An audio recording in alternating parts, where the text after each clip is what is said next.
some people just don't get it. That Squarespace is.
Okay, hi there. Hey, it has been a while, to say the least. um, uh, if you guys had seen my last stream or were here and saw the VOD, we were supposed to come back in January for the return of this campaign, the Traveling Hearts. This is session 23, back to the basics. Um, But the problem was, my PC decided to shit itself. Um, Sadly, right now though, the PC is running. I have a temporary, system going on that is allowing me to still stream, still play games, still talk to people and do whatnot. Um, but sadly, that means I do have to either get a new CPU, or to some people's credit, they're telling me to just get a new PC altogether with new parts, new everything. That way it runs a lot smoother. Um, Obviously, it's a big if on if I do that or not, but yeah.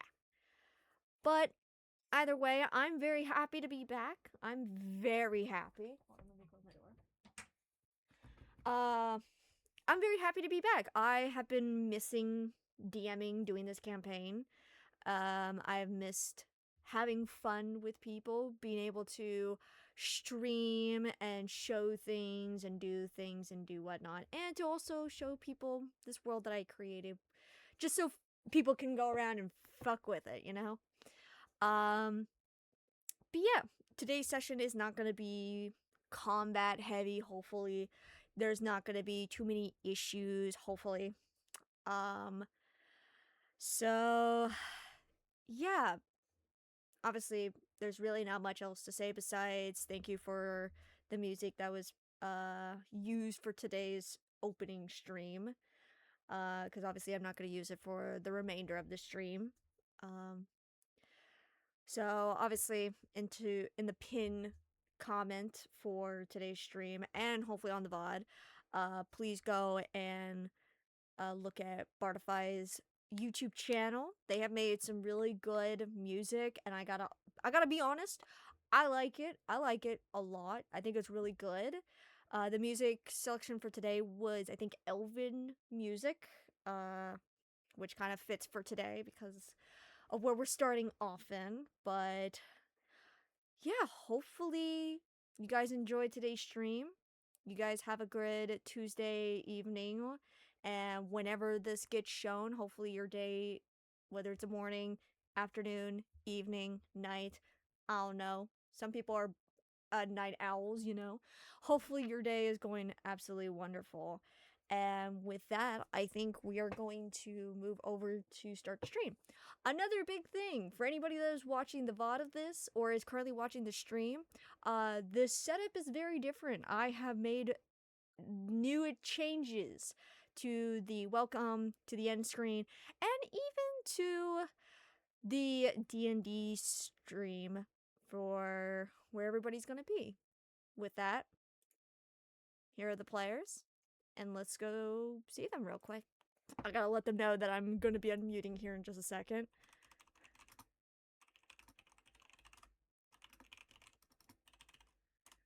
But yeah, I gotta also make sure that nothing is too wonky. Everything looks pretty good. Everybody looks good. Everybody's amazing.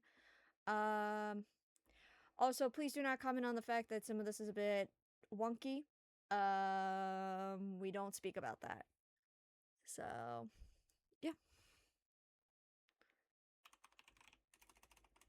Just letting them know. Oh, I'm muting. Hello. Hello. Hi there. It's been so long. Yes, Since the last that I've seen my son lost to this monster, the man behind the slaughter. Yes, Markiplier is back. We all loved the film. Yes. Kissing him on his forehead like a normal person. Yes. Hello, everybody. My name is. Okay, so last session before we ended the year off with the session, and then my computer then shitting itself last month. Last session, you all managed to defeat Catherine. Didn't have to really kill her, besides maybe some wizards. And so far, her and anybody else who's still aligned with her have left. There are still a large portion of people that have been, who stayed behind. And past that, you guys, I think at the same time had leveled up, I believe. Let me double check. I think you guys did. Level 8. Yes, you guys went to level 8. Which is very good. So yeah. I gotta do a little bit of somewhat monologuing just for a second. So, since you guys have defeated Catherine and her people who were protecting her, you all, after doing all this, rescued the people from the pit. A lot of people were okay, to some degree malnourished, and to some, they had some wounds that people got attended to. The queen was fine, just didn't look as well put together than the last time she was ever seen. Like I said, everybody was perfectly okay, luckily enough. And since then, for, I'll probably say for a good couple of weeks to a couple months, you guys helped out with the rebuilding of the once great city of Eltaron, returning it mostly to its former glory. The queen ordered people to start on the buildings and the houses before ever starting on the castle, to which a lot of people did.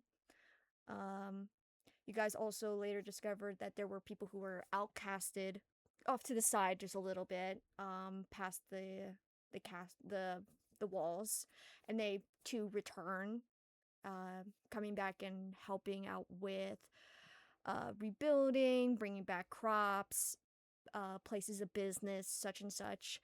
It was a very slow start to begin this transformation, but over time, people came back. The mood went from tense and what's the word? Like tense and like kind of, I don't know if unnerving is the correct word, but the air changed over a span of weeks to months. And a lot of the buildings nowadays actually look a lot better. They're still not up to par to what they used to be, but it is coming a long way since the destruction of a lot of the buildings. A lot of towers that had some minor damage got fixed. A lot of builders came back. Even some help from some dwarves and halflings came by to help out. And even on top of that, the news of such achievement called forth some other help from some other areas.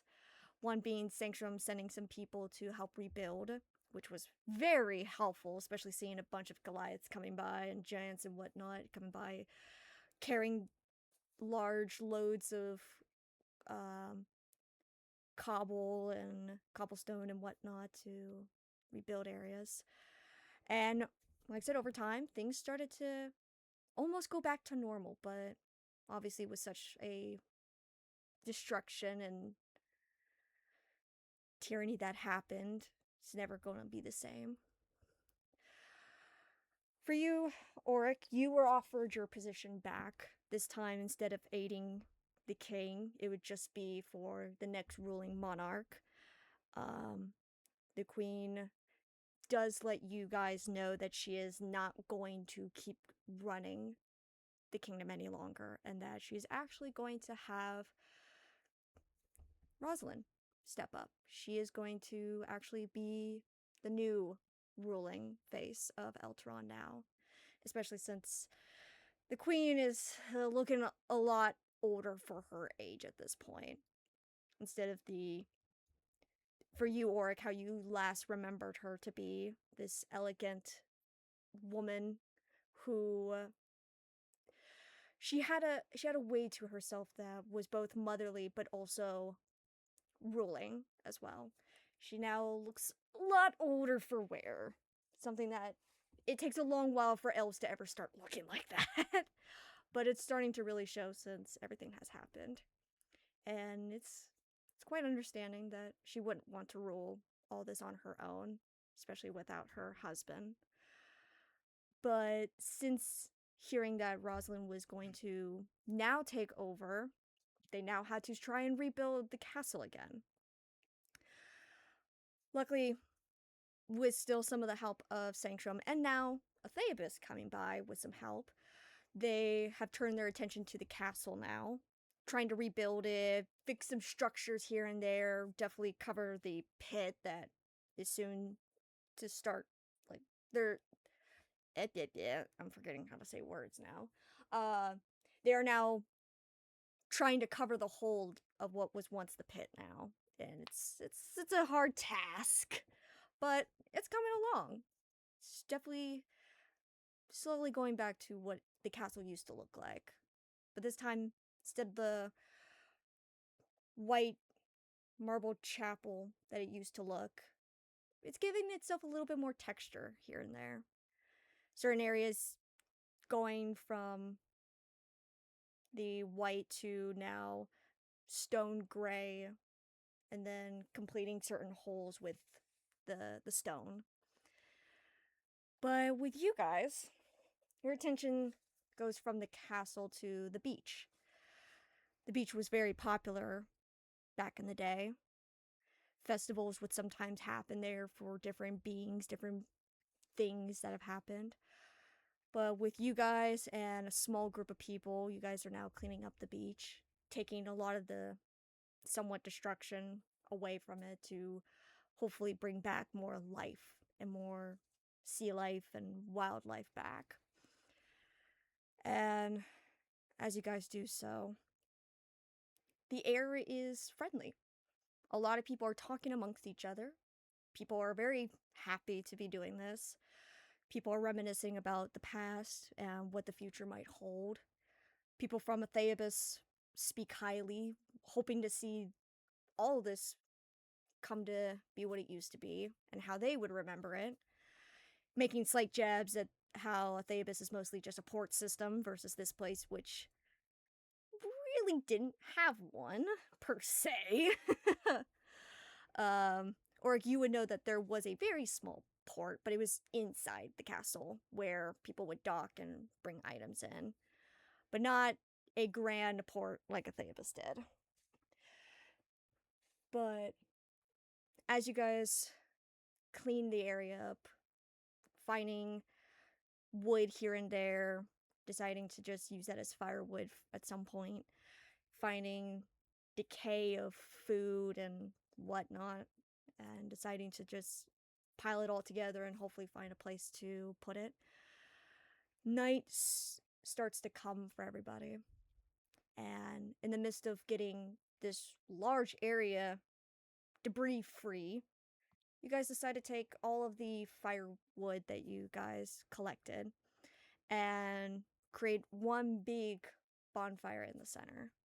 All well controlled, using brick and stone to contain it. That way, none would get too far. And some people took some smaller bricks and firewood and made smaller campfires. That way, people could just be together in their own little groups. In doing so, you guys are all together, having a very nice night. Sharing food, sharing drinks, different kinds of drinks, if anything. Some just water. Someone might have snuck in some alcohol here and there. But all together, having fun. For you, though, Morgan, seeing all this fun, seeing everybody so happy, it brings joy to you as well. But just as you're seeing all of this, all together, your vision goes dark for a second. A little bit of confusion and maybe fear sets in. But just that split second that you're in that darkness alone, you are standing on water that is red. And in front of you is a blood moon, large and full. And as you stare at it, what comes to your mind as you stare at this blood moon? Well, first off, Morgan is shitting themselves because they are standing on just open water. This is the one thing that they did not want to happen, pretty much. This is the only situation that they will refuse to put themselves in. So having been put in that situation, whether it's real or not, is driving the fear of the hells into them, pretty much. But when their eyes catch on the blood moon, their mind kind of goes blank, and they are just purely captivated by the beauty of it. As your captivation of the blood moon, it feels like it's also looking back at you. Like it's looking at you. And just as what feels like seconds go by, you feel the area around you shake, but you don't move. As it feels like something is underneath you, but you're just stuck as you see the moon in front of you. And just as you start to ever so slightly hear something, whether it's a growl or a voice or words, everything just snaps back. And you are now surrounded by familiar faces. Seeing Octavia and Elowin talking amongst each other, having such a fun time as they see others in front of them drunkenly having fun. And to your other side, you see others just doing the same. A realization sets in for you. What was that?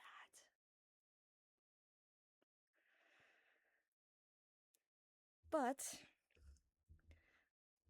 on the other side, Octavia, you are just ever so happy just to see others happy. The sound of joy and relaxation all around you. As I would assume you have some wine with you, I would assume. Yeah. You are enjoying your time with friends and newfound friends and people that you might have seen back in Atheapus. Maybe in passing or maybe at your own shows, probably. But right now, you are all just companions, enjoying the newfound freedom that has been released for everybody. But with that feeling of happiness surrounds you, it almost feels like it's a blanket just covering you. And I would probably assume it's not too much of a thought since you use magic and you're probably used to a similar feeling. But your vision has a little bit of something on the side. A little bit of pink and reds and purples and then blues and then greens shine around the outer of your vision. And almost like behind you on your left, you just hear this familiar voice that you've heard before in your dreams. From a being that you had freed many months ago. You hear her voice. Octavia, I see you're having fun. She smiles. I know you have not forgotten my offer, but I don't want to take you from this just yet. You are having fun, and I love that for you and your friends. But I will be back in just a couple days. But a little advice I could give you for the future is know what you believe in. Don't stray too far from your future. And as she says the last part, her voice fades, that blanket feeling dips, and then the colors that you were seeing around your vision disappear. And almost just like as all that disappears, everybody's voice comes back. People singing songs amongst each other. People telling stories as well. And I'll say, as you are looking at the people in front of you, you see somebody coming up to you guys. A very familiar face for you four. As you see Rosalind coming up to you guys. She is now adorned in her usual gown that she would have worn while living in not Atheapus, Elteron. Let me make sure I actually have this, because I know I made this. I was not prepared for me to do this, as it shows. But as you see her coming up to you guys, she looks a lot more relaxed since the last time you might have seen her. And as she... Where's her? There she is. Let me get this sent over. Characters. This is what she is wearing.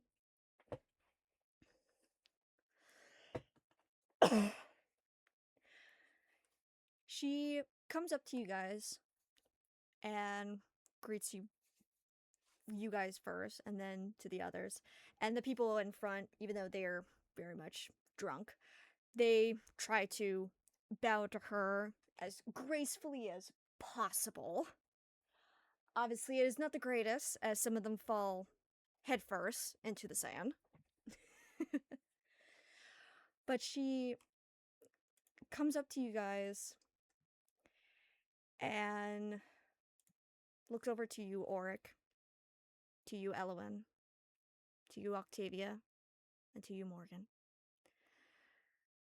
And she finds a spot that she can sit on, and then someone offers her half of a tree stump, to which she takes and sits.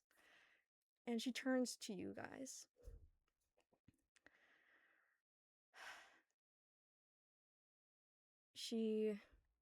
Her face does drop up just a little bit as her eyes shift from the fire to you, to each one of you, and then lands on you, Org. Since I have now been announced to be queen in a couple days, I want to make an offering to you guys, since you helped my kingdom, and since you guys came here and did all this. Orc, after all of this, and whatever you choose to do after this, I want you to take up the same role that you had for my father, and be my, I guess in a way, bodyguard. It would be a privilege and an honor. Thank you.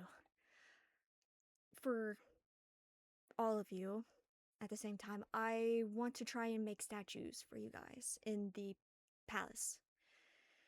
Oh. Each in certain wings.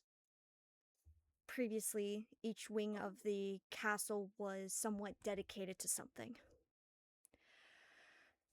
Not 100%, as it was a little bit more structured for meetings and offices and whatnot, but I want to change that. I want to make a certain wing of the castle be for studying of magic, and to hopefully maybe train wizards and maybe sorcerers of how to do protective magic in whatever field of subject they choose, whether it is evocation, necromancy, you name it. I want to make sure that they are taught well. I see. I also want to have a stage area for performers. That way, we actually have one. I know we had a couple small theaters, but they weren't grand and they were underfunded. And I want to change that. I also want to build a bigger port system as well. That way, it doesn't just go straight to the castle. As much as it was kind of effective, as we could handle goods and trades, I have learned something from some of the people of Theapus when they have come by. They have told me of their port system and how it's a lot more efficient versus ours. And I think that might do us some good. Sadly, that means we would lose some of the beach, but I'm going to figure out where we can best put it and try to find officials that can run it with the help of the citizens here. And in those areas, I want to make statues for you guys. Whether is of who you are or something related to you. That's what I want to do. Hopefully that doesn't turn anything for some people, where it's a lot more tolerable now. But I'm very happy with that.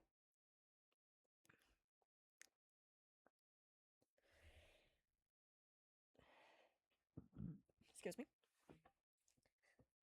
I just hope we don't have a future uprising because of my actions, but I am going to make large changes to how we were structured before. I know one area that we need to definitely fix is how accommodating we were lacking in. I want to be this. I want to take example of a Theapus, from what I've been told. It seems like a lot of people could just go there and they were effectively accommodated there, and I want to change that for good.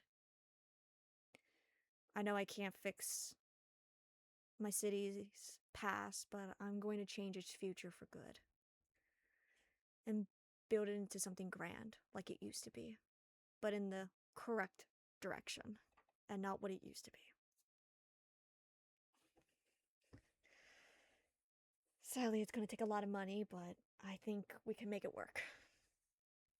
I know where some stashes are, by chance. And she gives a little bit of a smirk with that. Ow, my foot.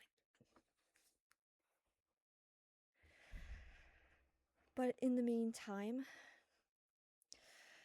I think celebrating is a good option.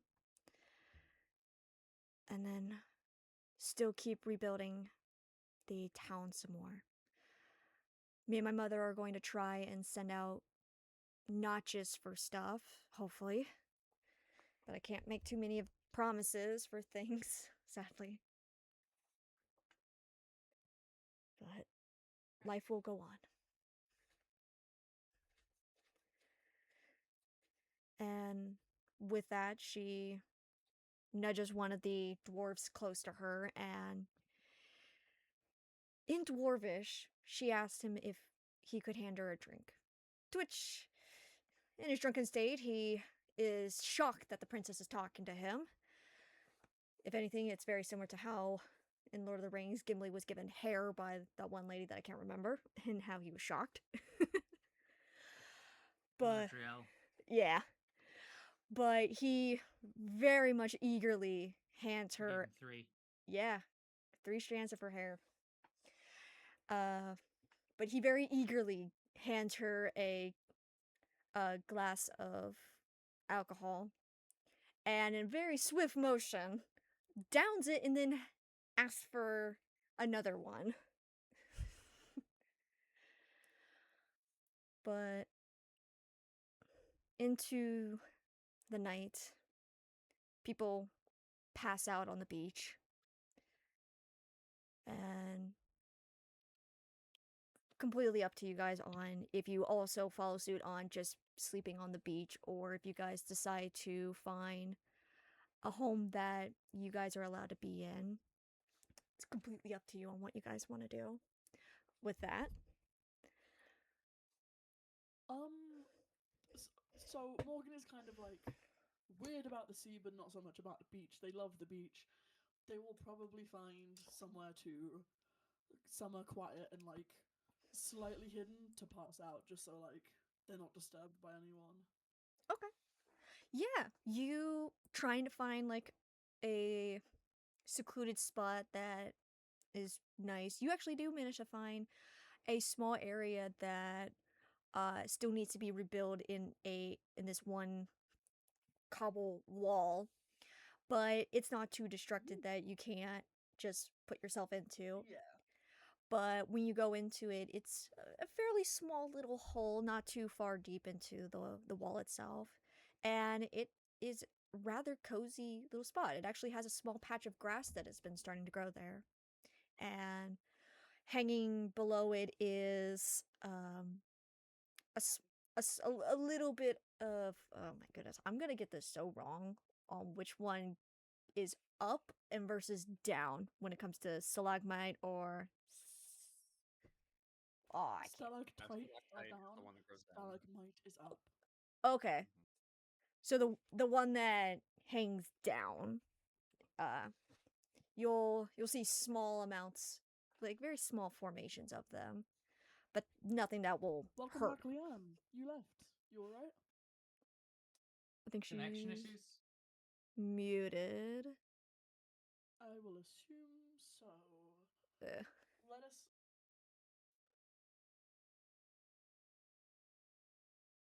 Oh, no mic. The Leanne audio issues. Girl, I'm gonna give you your own Wi-Fi router. That way your Wi-Fi is really good. And it's Hell the yeah. best speed Yeah. ever. And then I'm gonna help you with your mic. That way it never disconnects ever again. Unless there's a horrible tornado.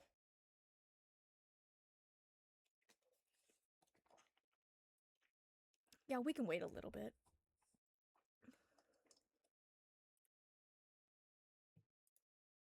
I'm trying to figure out if I need to bring out anybody else to show. Do you need to pause the VOD? Yeah, we could probably. Testing. Oh, there you are. Hello. There we You go. okay? Testing. Hello, we can Okay, hear can you. you hear us? Success. Testing. Oh, can you not hear no. us? We can hear you. Oh, hell yeah, it works.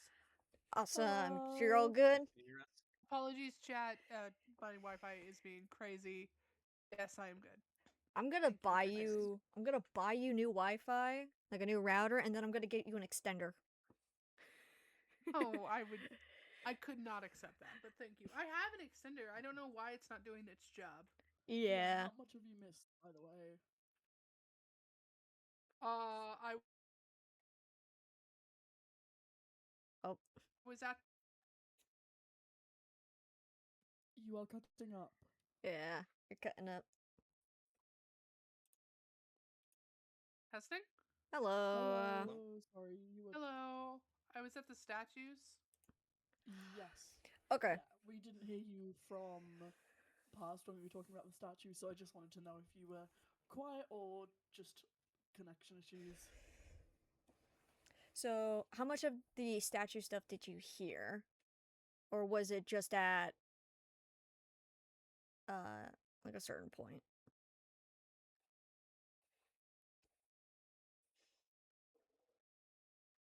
Again? Yeah.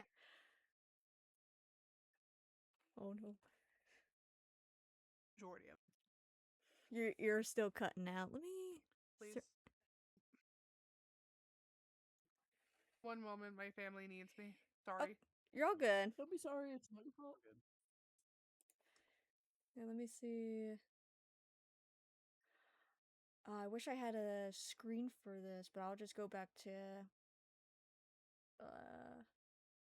the beginning Yeah, screen. World Anvil heads will be happy to hear that I'm switching all my characters over to World Anvil because it's remarkably easy to use for me. Yeah. Nice. Yeah, I'm just gonna have it on this screen for just a second until she comes back. Let me see. I really do need to make a screen that just says "Be right back." Mm-hmm.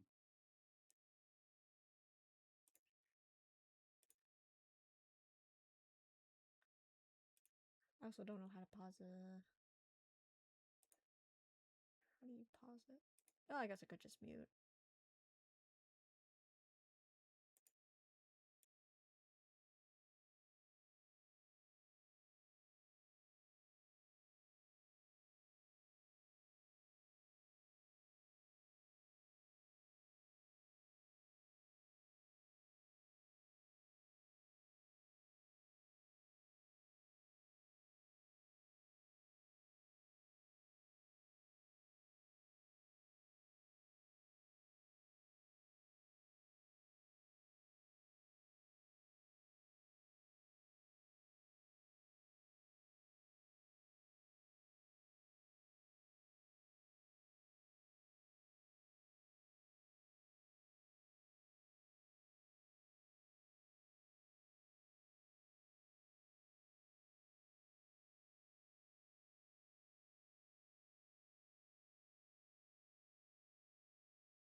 Okay. So we're back here. You said that you had missed something there for a second. How much did you hear about like the statues? I heard that she was considering making them.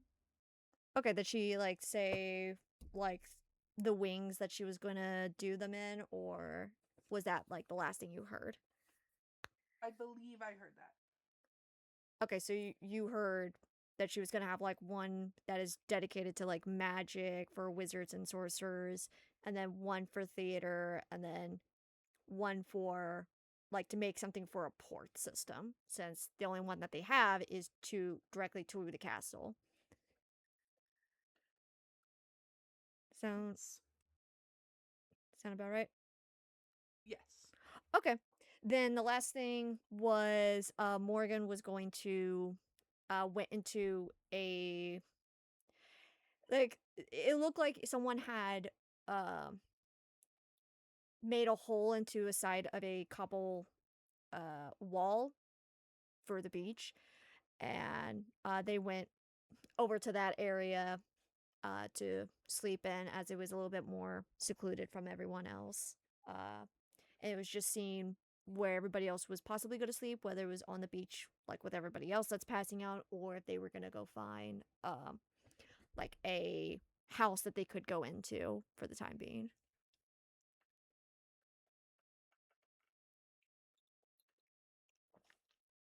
Nice. Because I just want to see how everybody wakes up and what fun things I get to do.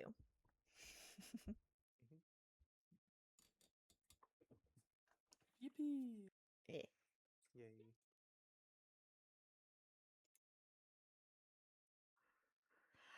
But okay.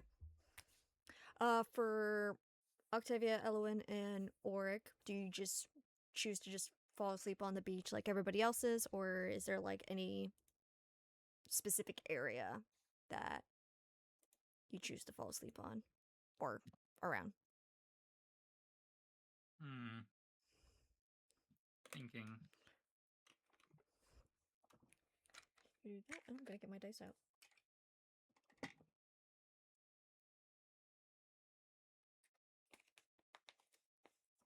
Oh shit. Okay. I think Orc will go along with the festivities for once and fall asleep on the beach. Okay. Yeah. You. Same, Oh. yeah. Same with Elwyn. One's actually, engaging with stuff. Fun party. Yippee. Yay. Okay. And for Well deserved, yeah. after all.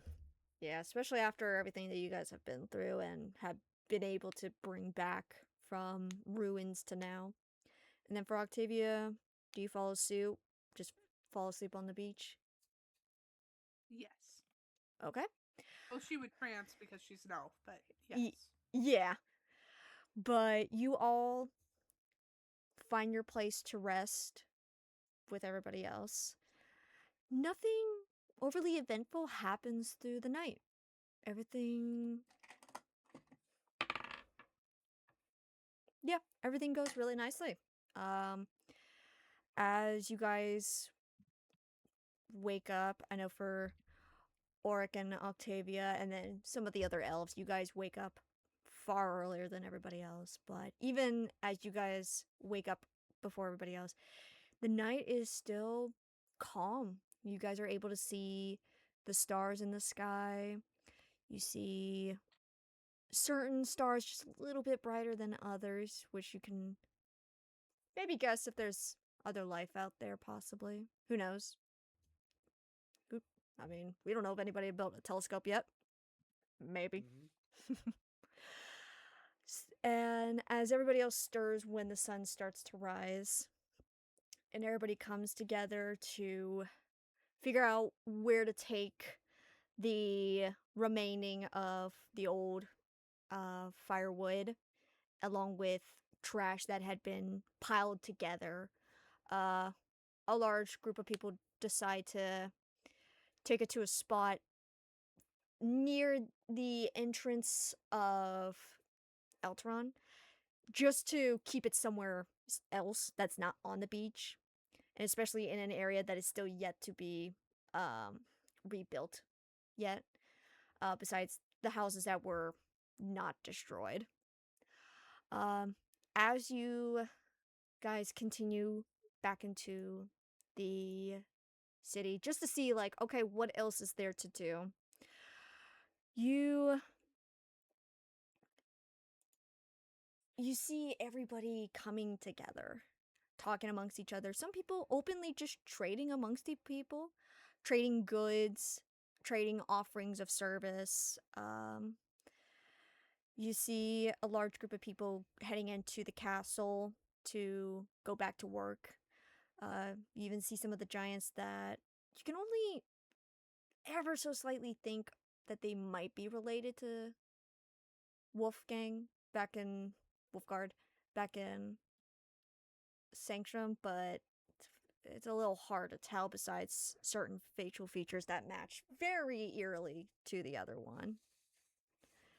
You all decide to come together, seeing people be happy for once since the destruction and then rebuilding. As you guys mingle together, maybe talking amongst each other, maybe talking with some of the citizens that have returned or people who have decided to make themselves citizen of Elteron again.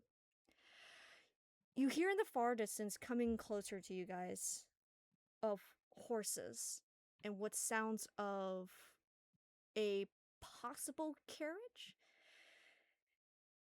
You guys notice it so easily just because everybody else notices it. And as you guys look in the direction of where it's coming from, it comes closer and closer and closer up until it makes people create a path for it.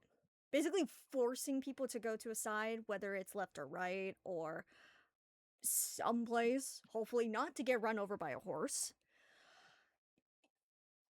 You see about 2 carriages coming through.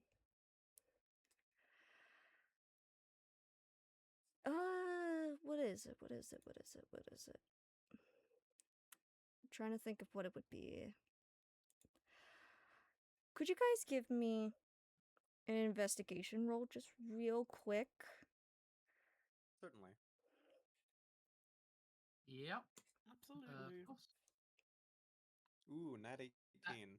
Is a. Am I proficient in investigation? No, I'm not. That is a slutty 20. Ooh. Nice. Okay. 14. A 9. Let me check my dashboard. One sec. Okay, so we got 18, dirty 20. Leanne, you said... 14.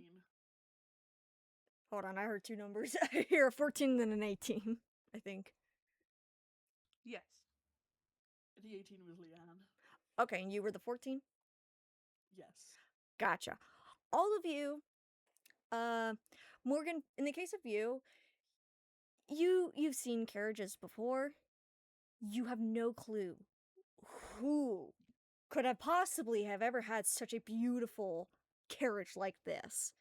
It's beautifully, has beautiful, like, intricate design on it. It has gold features on it.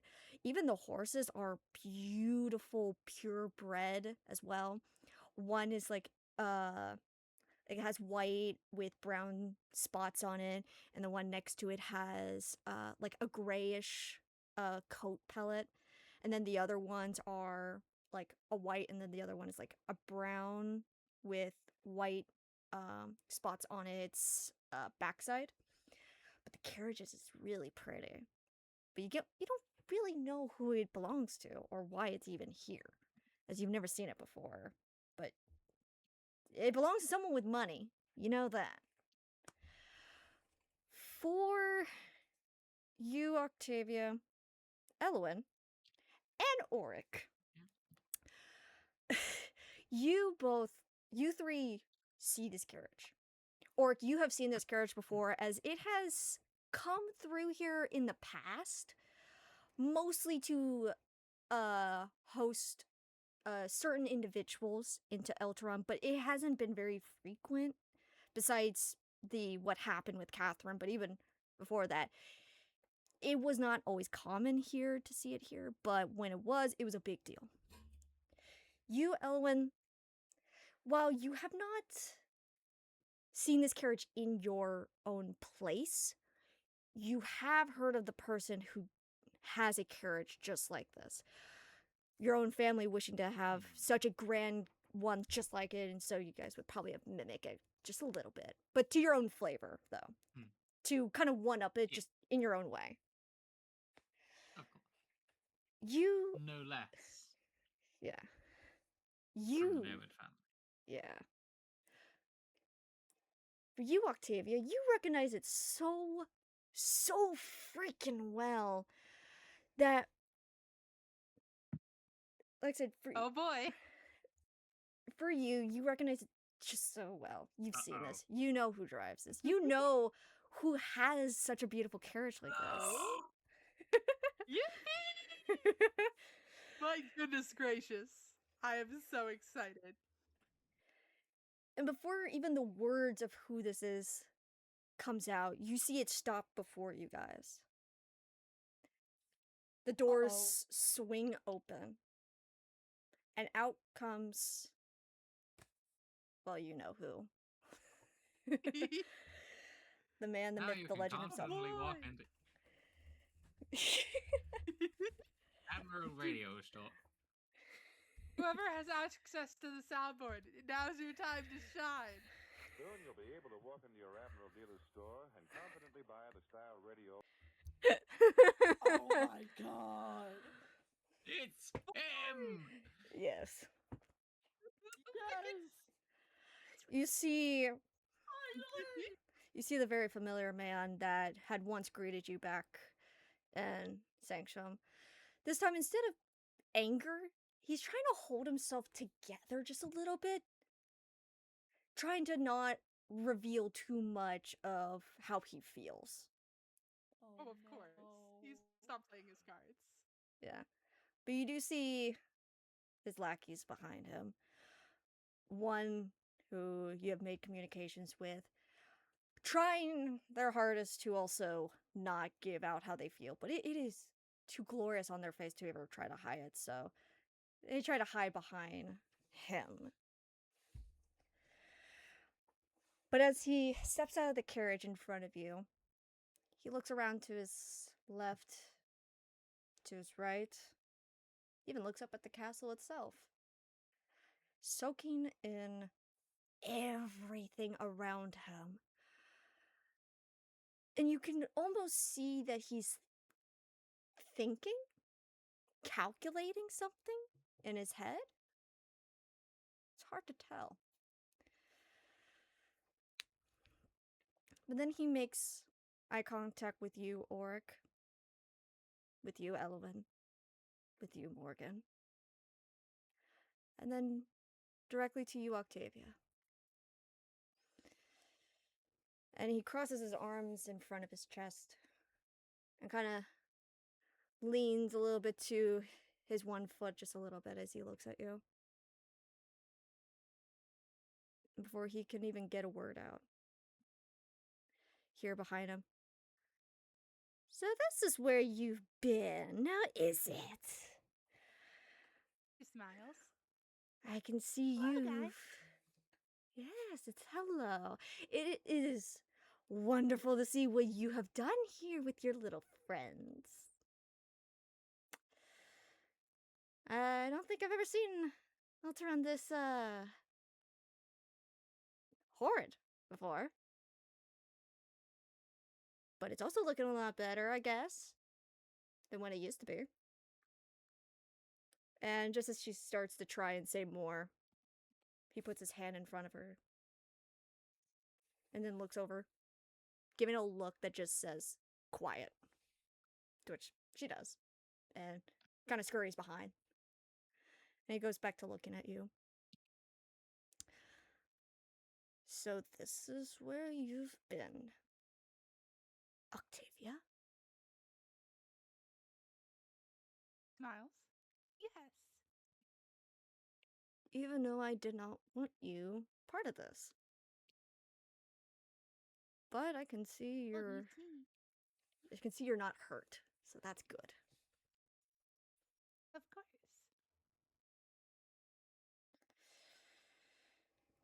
Do tell me, why did you go against what I said? Well, I'm an adult. True. You are. But what is your first priority?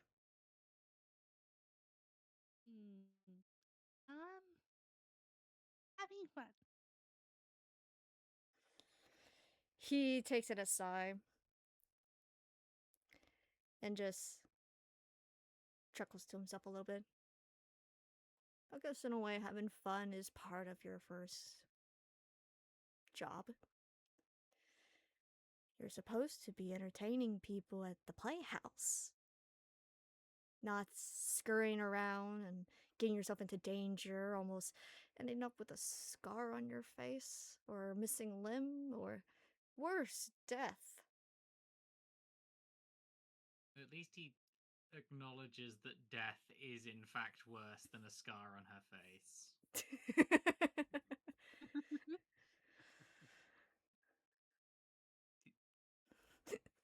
That is true.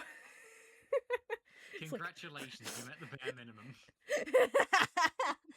The bare minimum of anything.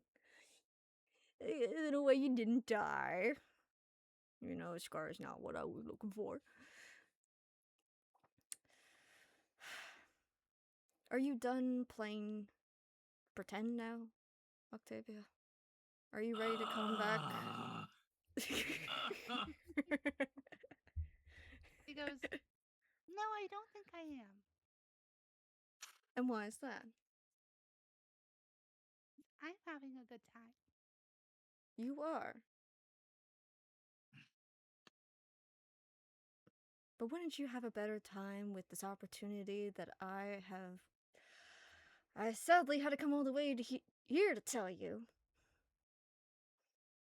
Rather than just have you back home.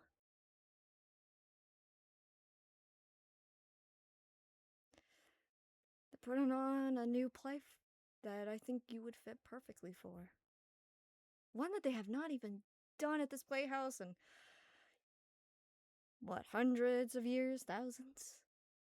That I heard and I just was like, oh, Octavia would be perfect. She fits the role so perfectly.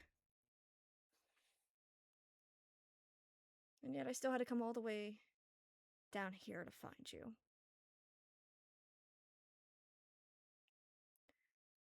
And a place so... And he looks to his right.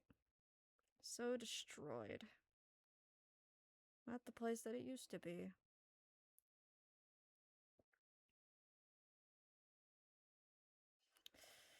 So, in some degree, our life is different. But now we're gonna turn that around. Please. Let's go back home, Octavia. So that I can show you this opportunity of a lifetime for you. Where you don't have to get hurt, where you don't have to hopefully not have a single scratch on you, or a wound, or a limb, or, like I said, death. You're too young to die.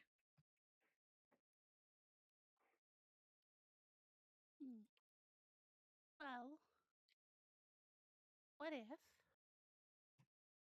we put the life-altering opportunity on a shelf and I come back to it when I'm ready? Oh, but you see, I already, did something. And he pulls out of his pocket a little... a small little stack of papers. Oh, fuck you! And he unfolds it. Hey, Buzz! Well, you see, since you were gone. And we had no way to verify that you were going to be around, especially without truly knowing where you were at. And especially with your mother returning. I consulted the family and here. And he hands you a small, like I said, very small stack, like about 3 papers of a contract that I look at it. Uh-oh. says that comes directly from the Playhouse itself. A contract that you have seen prior before, that you have signed prior before for different plays and showings and whatnot. Of a automatic, you already have the spot audition for a play. Amelie. And as you look through, it has the usual stipulations of how it's very hard to break the contract and how it just takes one of 3 signatures, either the person who is performing or 2 relatives that are willing to sign. And on the back, where you have signed that area before, has been crossed off. And a new line has shown where you see your uncle's signature. And below it, both your mother and your father's signature. Oh my god, this is iconic. Uh-oh. She tilts her head. She goes, no. "Oh, that's quite a pickle." Yeah. When they all came back, we had to have a couple long talks amongst each other, trying to figure out what would be best for you. And your mom would love to see you perform. She would love to see you act out on the stage, especially since it's been so long. She wants to see her daughter perform as a way to celebrate her return from the evil of these green frog-like people. Honestly, don't know why, and she described them similar to that, but it's one way to describe these weird people.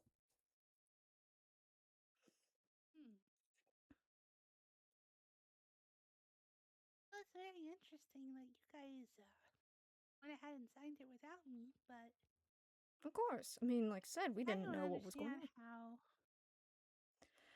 you got both her and dad to agree to this. You hate him. How did that work? And you say the last part, and he just has a smile for him. Oh, I will do anything. Anything to make your mother happy. Everything. Even if that means I have to begrudgingly be nice to somebody. I'm sure. She looks at the paper, she looks at him, and she goes, "What happens if I don't go?" Then we're going to be out quite a lot of money. And we already maybe made some posters and flyers and rallied a lot of fans and supporters, and all of Atheabus pretty much is ready for your welcome back. Hell, I might have even talked to the mayor himself a little bit.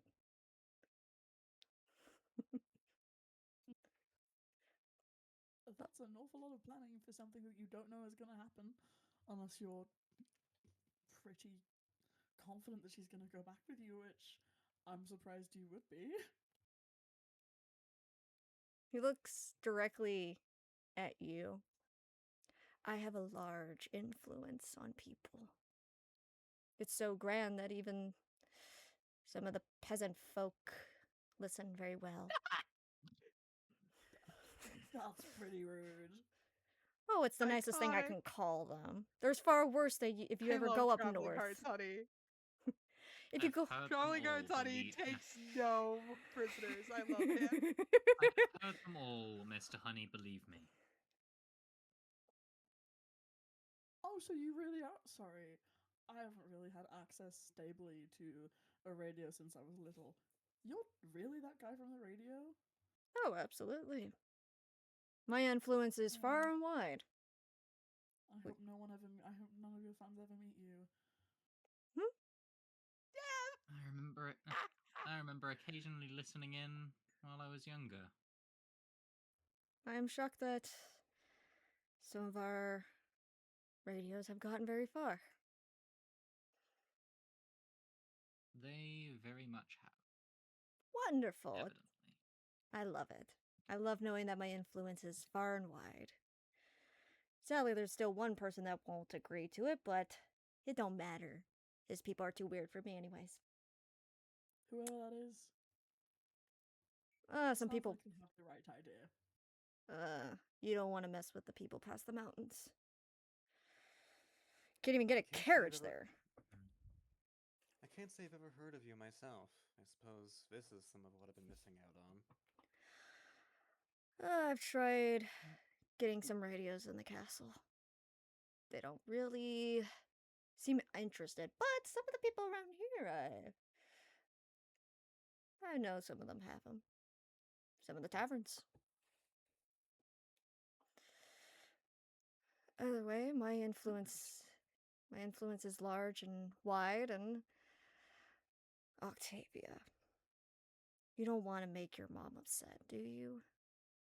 Especially since Of she's course been not. back. She smiles. She Fucker. goes, "Of course not." Then come on, let's go back to Theapis. Your little friends can come with. I mean, we don't really have much room in the other carriage. That is mostly carrying other items, but they can follow behind. There's probably some horses around here.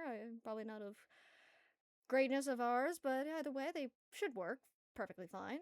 Unless they know somebody who can do some kind of fast travel somewhere, but seeing that it's not heavy on magic users, I doubt. He says that last part very softly. She nods. I suppose I'm going regardless of if I have a choice, so I guess it's good that my party can come with. Oh, absolutely. And they can meet us at that one tavern.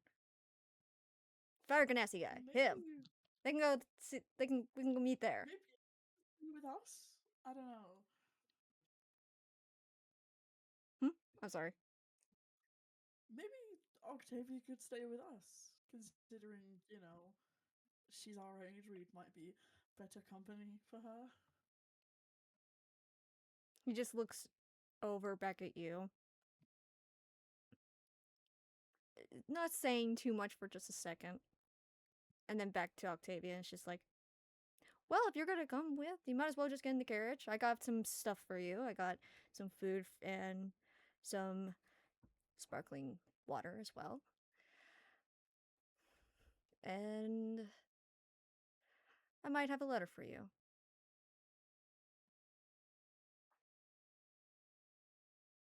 We don't have too much daylight.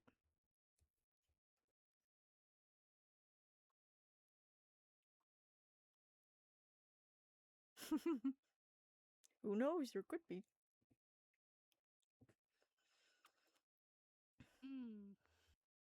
That will be the determining factor. No. She goes,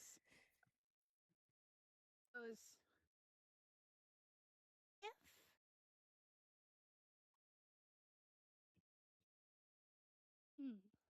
I would rather stay with my friends. Oh, well, your friends will come with. They are welcome to follow the carriage. They just have to keep up with the carriage, but they're welcome Follow to the follow. carriage. Yes.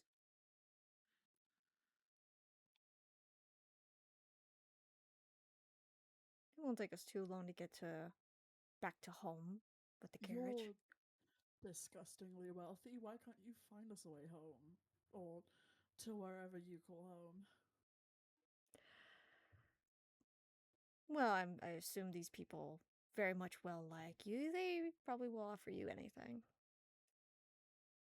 My money can only get so far, and seeing how this place currently looks, I don't think they have a lot to offer currently until they can rebuild.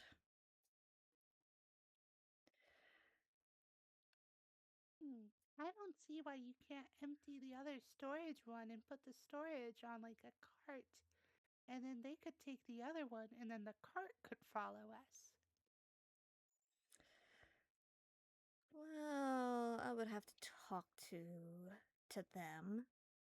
And he heads over to the other carriage and opens the door, and he talks to whoever it is on the inside. And then he comes back and he's like, "We might be able to make some accommodations, but I just worry about dirt. That is all." I'm Sorry, sure that you but- can clean it. I think he means on us, Octavia. Well, I'm sure prestidigitation would work to clean it anyways. She's oblivious. It could, but that's a lot of dirt. And who knows if it might get into places that little cantrip might not work on. But we can We definitely could try. cast prestidigitation on ourselves before we enter your luxurious carriage that requires it stays A bit. clean at all times.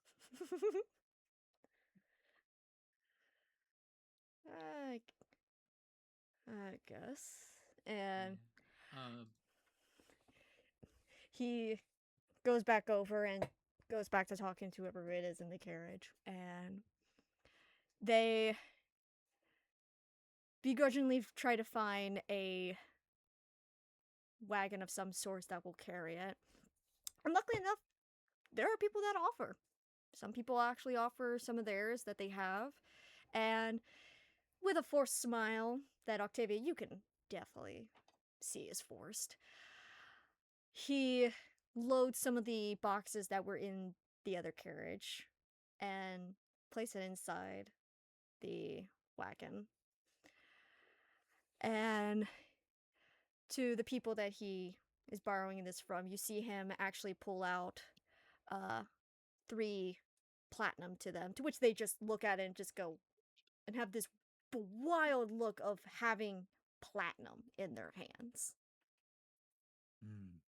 And they're just like, you even hear them just going, okay, these are only worth silver pieces at the current moment because of the state of what's going on, but okay, you can actually keep it. You can do whatever you want with it. This will definitely suffice.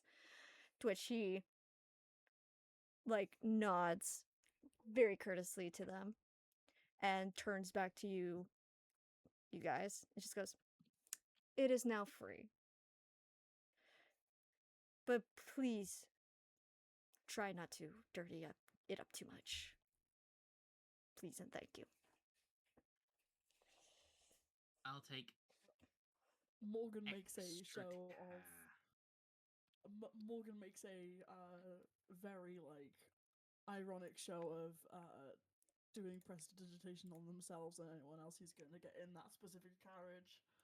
You are, of course, to remind you, Mr. Honey, talking to royalty.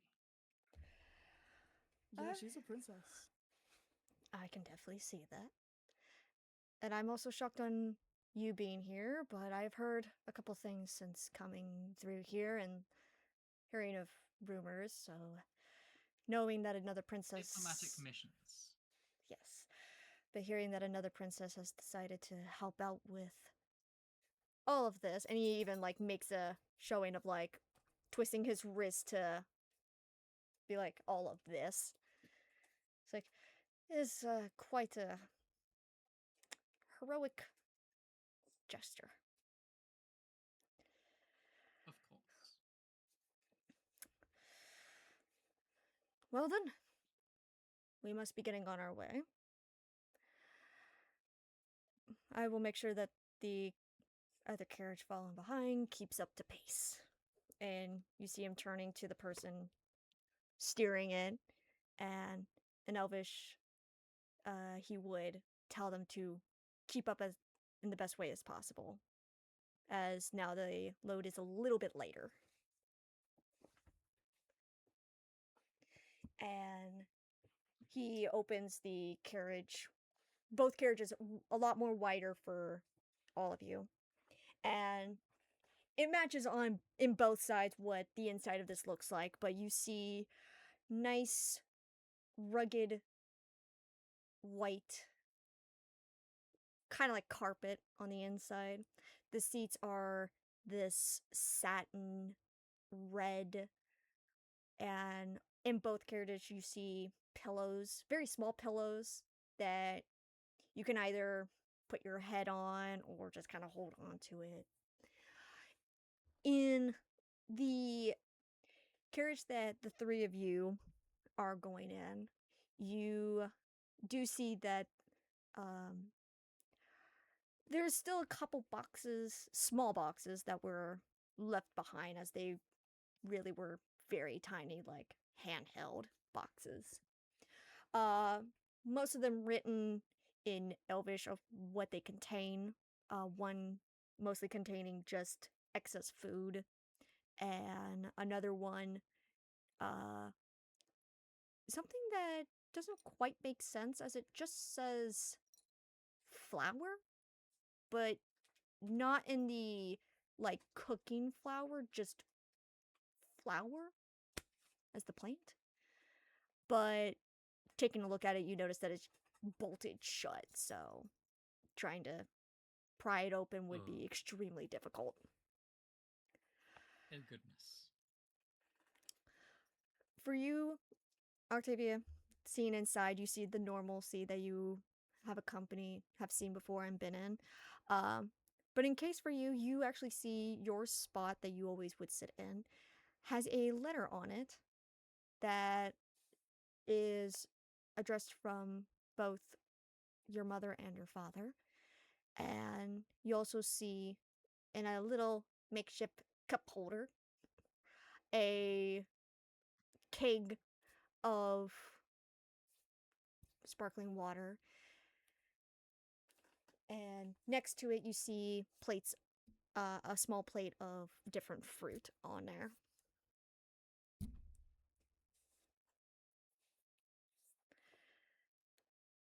He looks at it. It is all for you to have. I made sure that someone cut them up nice and perfect. She smiles. Thank you. And she takes a strawberry. You eat it, and it is the best strawberry that you could probably have ever said you ever had. And luckily That's enough, wonderful. there's nothing tied to it, so it's just a normal strawberry. Wow. I have to say that just in case someone goes, "Is that magical?" For real. With him, you have to. You have to. Yes. The thing is, Yeah. the benefit of knowing more about Mr. Honey is I know that Mr. Honey would never do that to Octavia specifically, but others may not. I mean, who knows? I don't trust that. I don't like that. I don't trust like that. And he motions for everybody else to get into their carriage as well. And once everybody's inside, he does close for you through your guys' carriage, but he does say something to you guys. I understand you guys are great importance to some degree, whether it is of your status or of what you have done here. That will all change very soon. I need Octavia to do this. I need her to be part of this. She has cost us a lot since being on this little mission. And hopefully nothing keeps her from this opportunity. Okay? You Yeah. think we're gonna try and stop you? Hard to say. I assure assure you, my conduct will be no less immaculate than your hospitality. I expect that of you. If I have a problem, you'll know. It'll mostly go through somebody else, but I will definitely hear it. I'm sure you're already aware that my standard of living is very high when I'm being accommodated. We accommodate everybody who is tied to us in some fashion, whether first meeting or the 11th or 12th or 30th time meeting. We will treat you well. All of you. I will say there should be some items in here that you guys are allowed to have. They are in just regular boxes that can be opened. They contain food, and some of them have, I guess, what are they called? Shit. They're like water bags. I can't remember what they're called.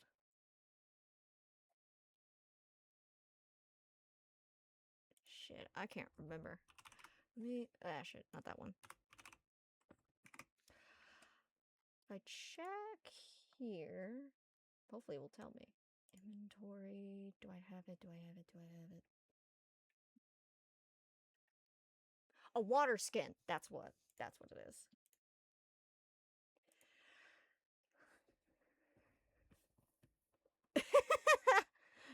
Nice.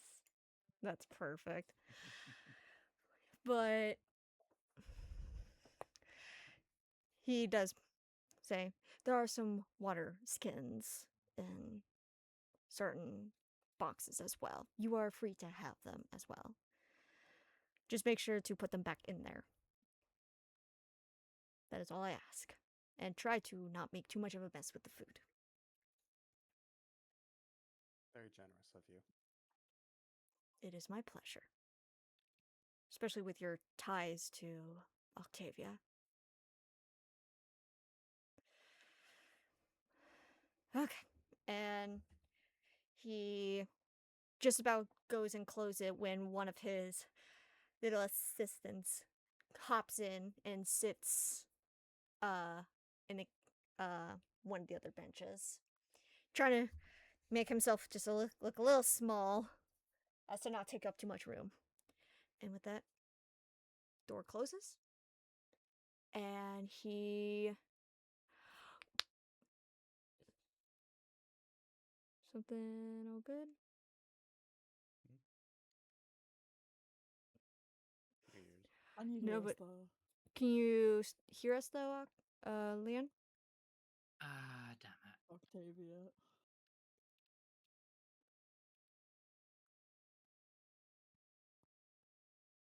Oh no. No. Fuck! God damn it. I need somebody to clip that one part. That way I can try and put that on fucking TikTok.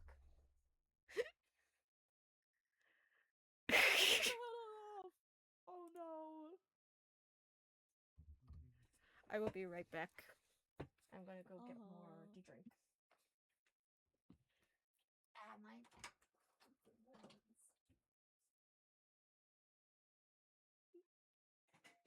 No.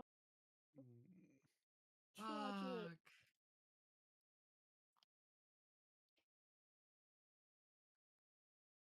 Testing? Hello? Hello. Hello? I can hear you. I can hear you. God, apologies, chatters. My Wi-Fi has been broken. Damn. If we can survive your router, we can survive Mr. Honey. Real. Can I just Yeah. say I Mr. Honey. love the Traveling Hearts Side version of him. eye. I'm back. Hell Side yeah. eye. Yeah, this is great so far. Send him a Good. billion, send him to the hell dimension. Like I said, if someone can clip that one part, I so want to put that on TikTok. Just the reveal. love that. I'm literally foaming at the mouth / pogs. Yes. We're sending him to hell. It's him. Crazy. Can I go with? I mean, Well, here's the thing: the hells Get your mind out are of the gutter. interesting. Hopefully, at some point. Interesting, huh? Yes. It's Well, very anywhere is elaborate. Interesting with him in it. Well, there's certain areas that are very interesting, except for one plane that is not, because it's depressing. Nobody wants to be there, I'm sure.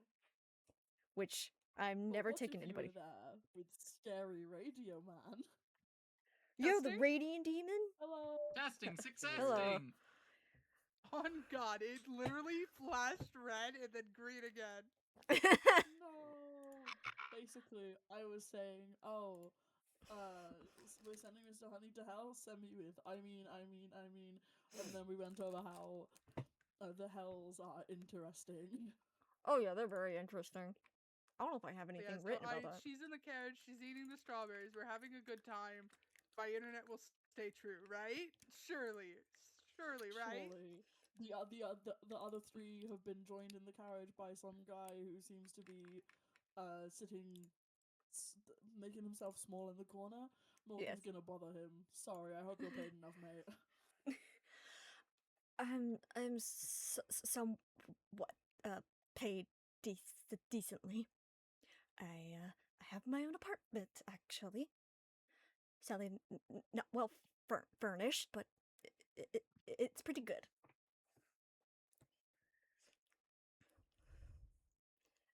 I'm sorry about how he is treating you guys, but he has a tight Mr. hold. Honey, who? I want this one.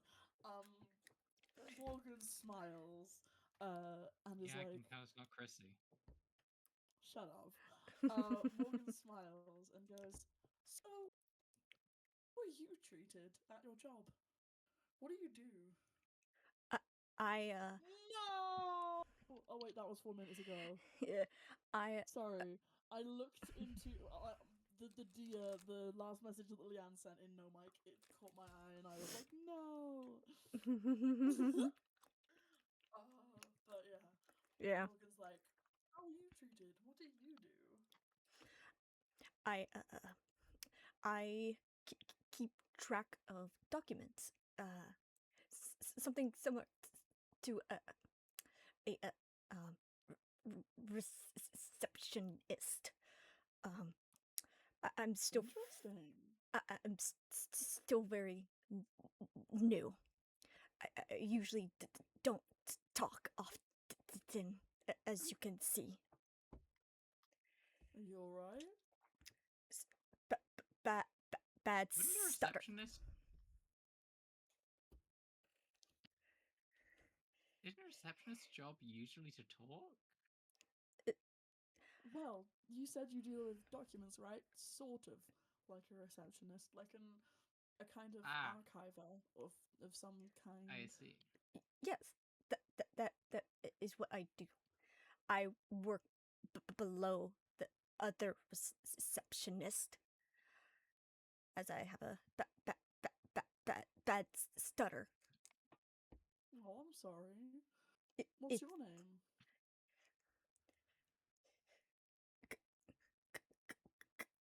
Cody. How do you spell that? K-O-D-I.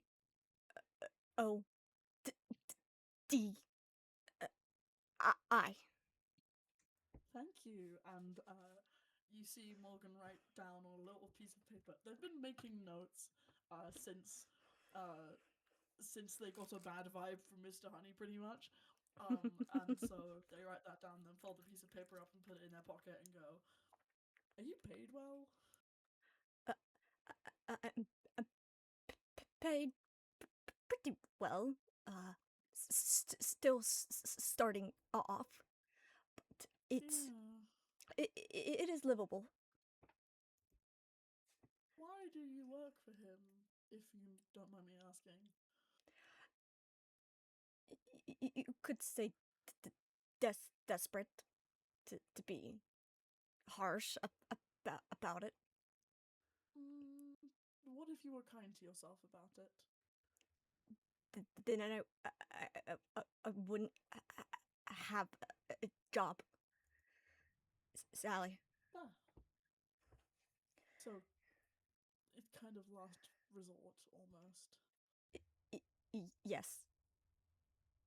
Were there no other jobs of that kind in the area, or is it like he has a sort of monopoly on these jobs? I did work for someone else similar to this, but it didn't pay very well, sadly. Yeah. So he offered me similar job description for more pay. Mm-hmm. You don't get any shit because of your stutter, right?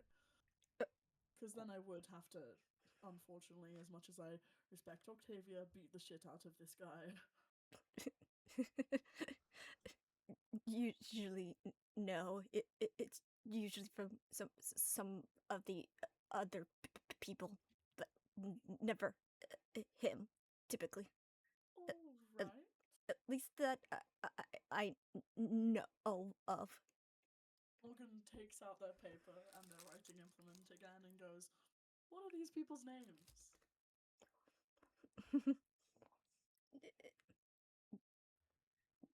Workplace discrimination is no joke. You would think almost everyone gets made fun of by some of the higher ups. Oh, Oh, what are the right. higher-ups' names? Says, oh, sorry. Don't be sorry. Oh, right. Eloin says out loud, thinks out loud, realizing this list of names is probably just for making complaints. She's used to much different lists of names. Oh, if you don't mind telling, what are these names? The only one that I know is of. Hold on, let me get this fucking correct. Hold on, I gotta ask something just real quick.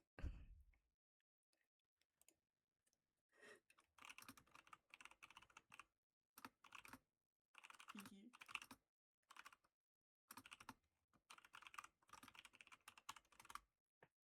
Oh my goodness, I can't even type.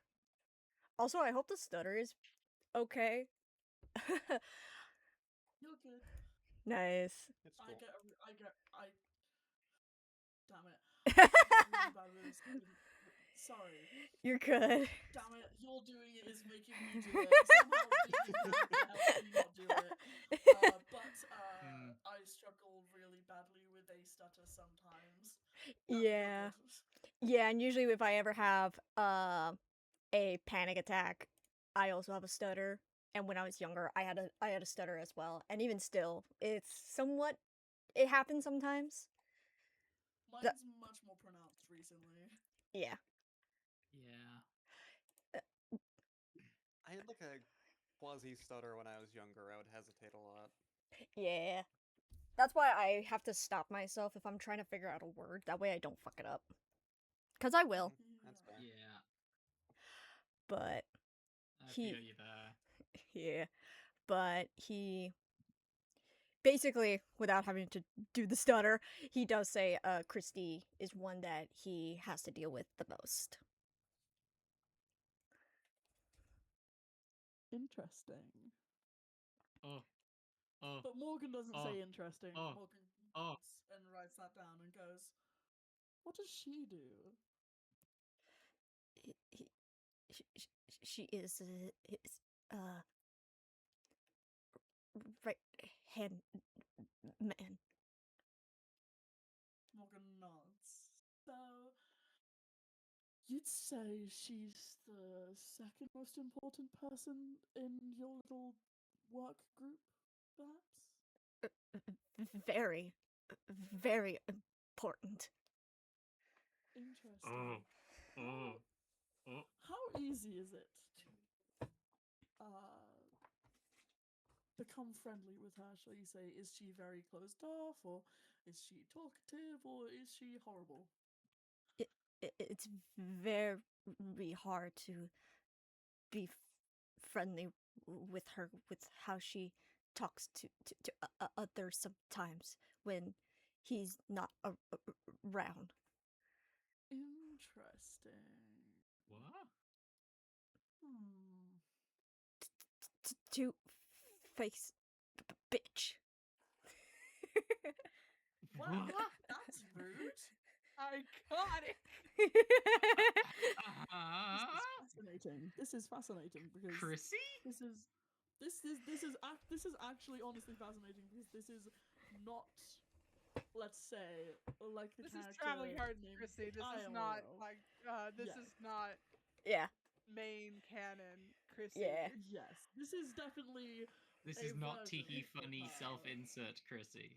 Yeah. This is not my Black Sabbath pick, Chrissy. Which Yeah, is this- iconic though. I This Chrissy might pair really well with this version of Mr. Honey. yeah. Who's to say?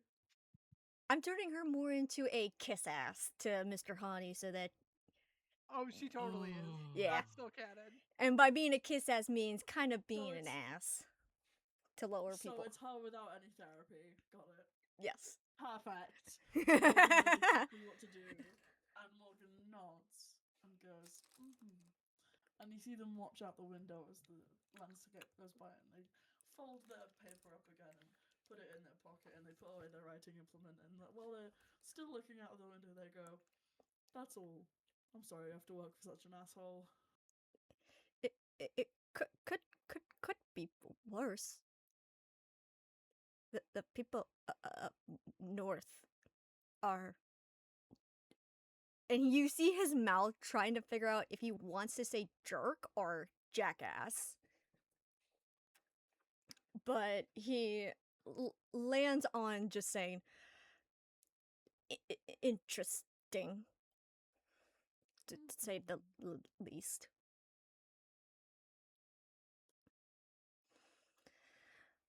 In the carriage with Octavia and your uncle, he sits across from you with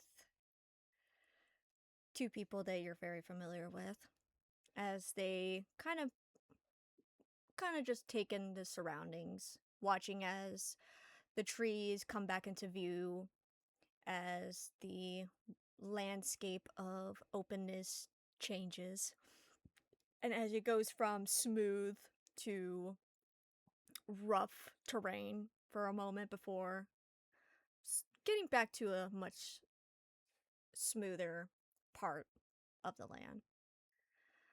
But he looks at you and just, he has his hand on his face, just looking from you to outside, then back to you. Do tell me, Octavia, what did you do? Well, I guess the question is, what didn't I do? I hope that one of the things that you didn't do was get hurt to some degree. No, I'm quite alright. You better be, because I don't want to know that you almost died out there. Thank goodness. You'd think I couldn't control anything or handle myself. I promise I'm fine. I know. It's just, ever since getting your mother back and family life taking a change for a good, in a way, I just have to look out for you as best as possible. Even if that means doing things that you might not like.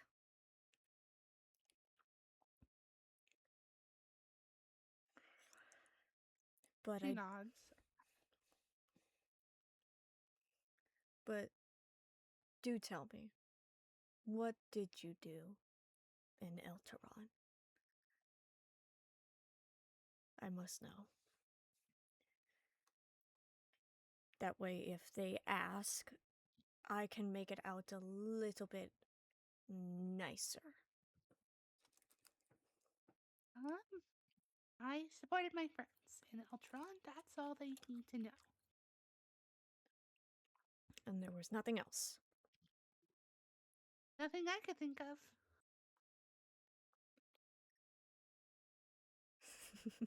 Can you give me a deception roll real quick, and then I will roll to contest it? Sure, she's not trying to deceive though. She's just trying to. Well, it's not even lie by omission. She's just like. Oh! I dropped my die. Yeah, but... You know, that is a 19. Okay. He believes you. Holy shit. Good. Because like I said, I don't want to see you hurt.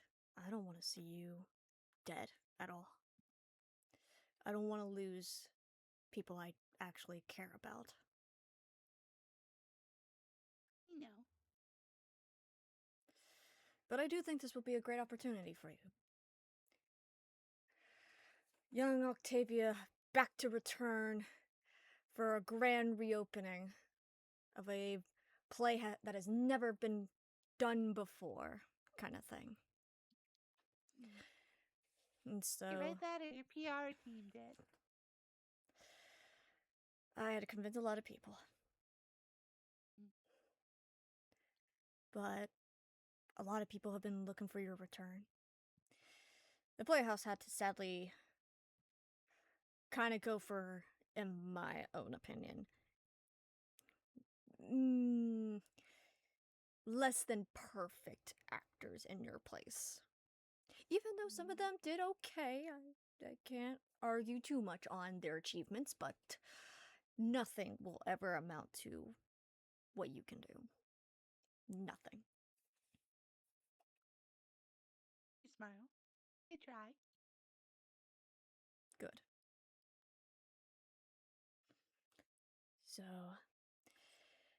as the carriage carries on, you take some more of the fruit in the plate. Every so often, you see Lola reaching over with some more fruit in a bag as she cuts it up a little bit and places it on the plate. And every so often when your drink gets low, you see Christy coming over and giving you some more to drink. And as you all make into the bridge that leads into Athebus, the carriages stop to a halt. You all hear voices. Octavia, you see your uncle he has a look of frustration of why they're having to be stopped, even though they know that this is who they are, and just about almost opens the window to try and yell out to them before the carriages start to move again, as you hear the sound of the hooves over wood and then over stone. And then you hear it. You hear the loud cheers and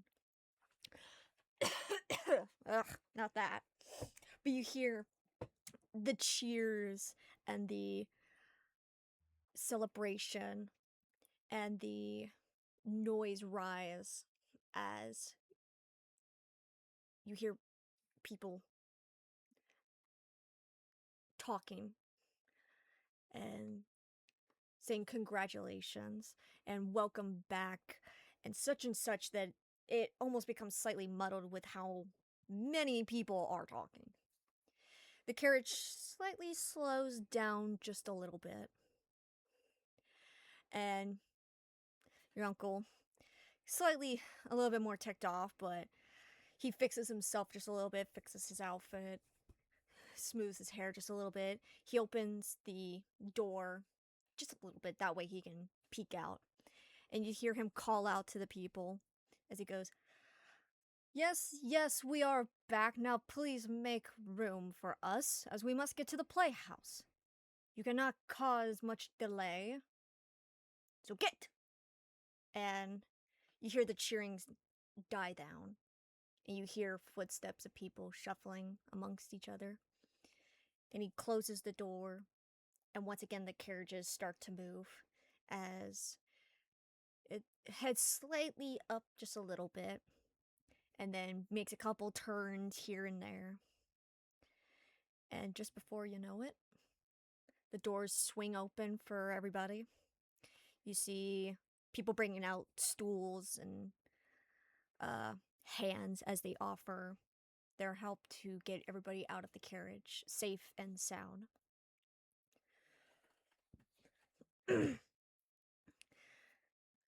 Exiting out of the carriage, you all take a look of where you're at, and for Octavia, you are very used to this part of Atheabus. You're roughly near the kind of imaginary border between Thea and Baius, since Thea wanted to be a little bit more separated from the lower regions without being completely cut off.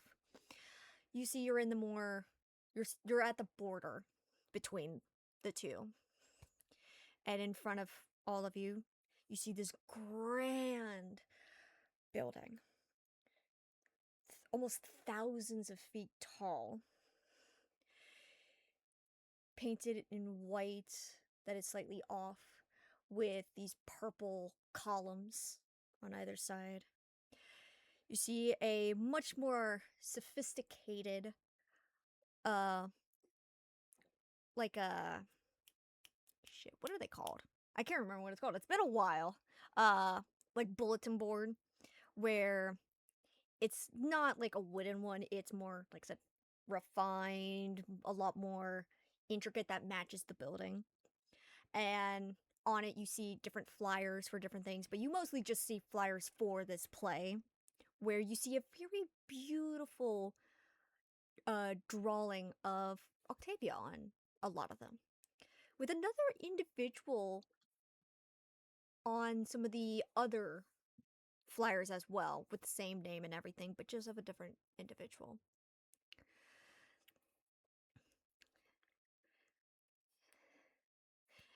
And so, he steps in front of everybody, near the marble staircase, turns, and looks from every person, making direct eye contact, till he's looking at Octavia. At the moment, he calls out, "Octavia must be with me for just a little bit. We have some things to discuss, some things to talk about. And then later on, she can freely meet up with you guys at that Fire Ganassi Tavern place. As much as I don't think it's a refined place, but it will do for now. You three can mingle with everybody else, but Octavia, I will have to see you, though. Your family wants to see you, and you must meet the director, as she has a lot of scripts she wants to run by you. She's made different altercations on some of it, to which currently it is a lot different. It is not as grand as it now is. But he does turn once again to you three, and he makes a motion for somebody off to the side to come over, and he does hand each one of you a very small sack. Like, it's so tiny, like, barely, like, it fits in the palm of your hand, but it is a small sack. And looking inside, you see gold and platinum and a couple copper coins on the inside. And he looks to you and goes, "You can use this as you wish. I usually give spending money to Octavia, but since she's going to be with me, you guys can use this. I don't need it back if you have any extra. Keep it amongst yourselves. Though I will say, Auric, as I've learned of who you are, I have heard that the mayor might want to see you. Hearing that you are possibly back, since he might have expected you to have come with, but you can go see him for yourself. It sounds like he was urgent on it as well." I'll be sure to do so. Good. But until then, Octavia, please come with. We have a lot to discuss. She nods and she goes, okay. I will try to make this as quick as possible. That way you can go and see your friends. He says She with smiles. his teeth kind of grinding just a little bit on that part.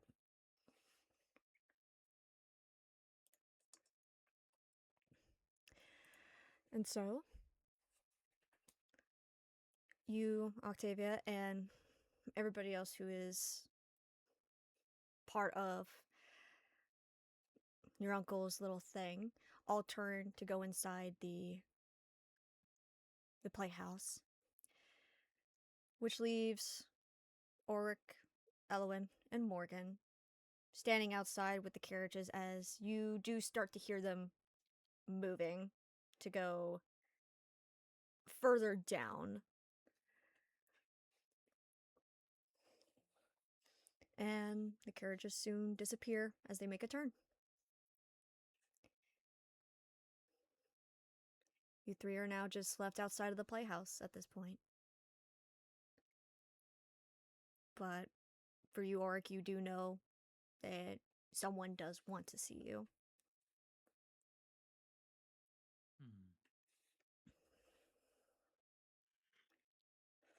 Well, I'd hate to keep the mayor waiting.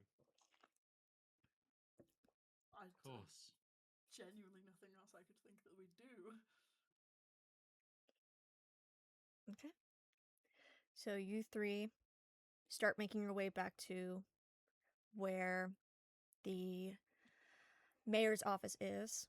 Even though it was a bit tricky since you guys hadn't been up this area before.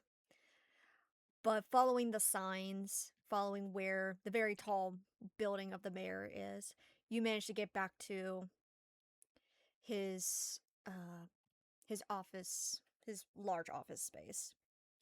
And going up there, the sun slightly getting lower, but not dark enough.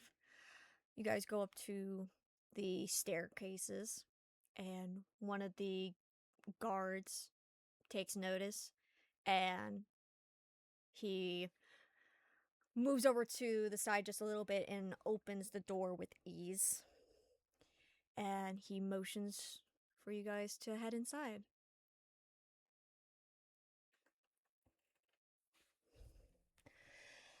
Going inside, though. Uncle head in. Going inside. Auric and Elwyn, you were once again greeted with the familiar structure of what was inside.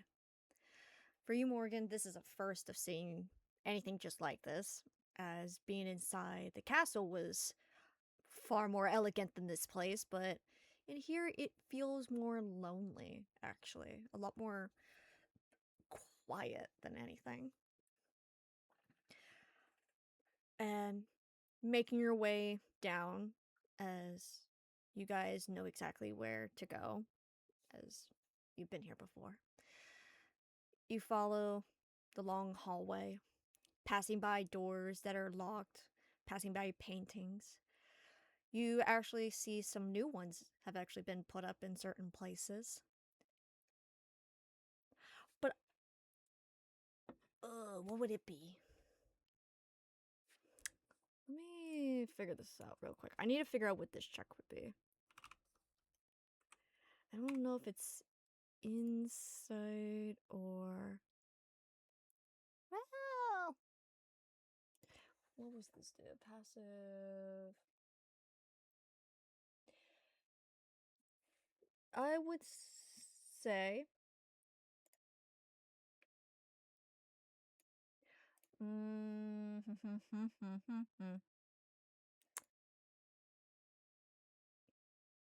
Okay.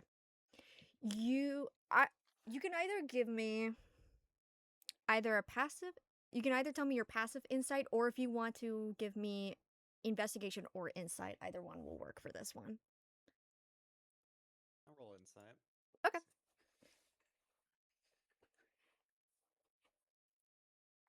That is a 14, which is also my passive insight, funnily enough. Okay. For Elwin and Morgan. Yeah, my passive insight is just 10, so I will roll. Nice. That's a natural fucking one. Oh, That's a fucking nat one. Remember, you have inspiration. I don't care, nat ones are funny. or if you want to use your passive, that works too. I like nat... No, I like nat ones, they're funny. Okay. And then Morgan? Comedic potential, guys. Yes. Absolutely. Like, other people have rolled high. Let's see which one doesn't know to shit.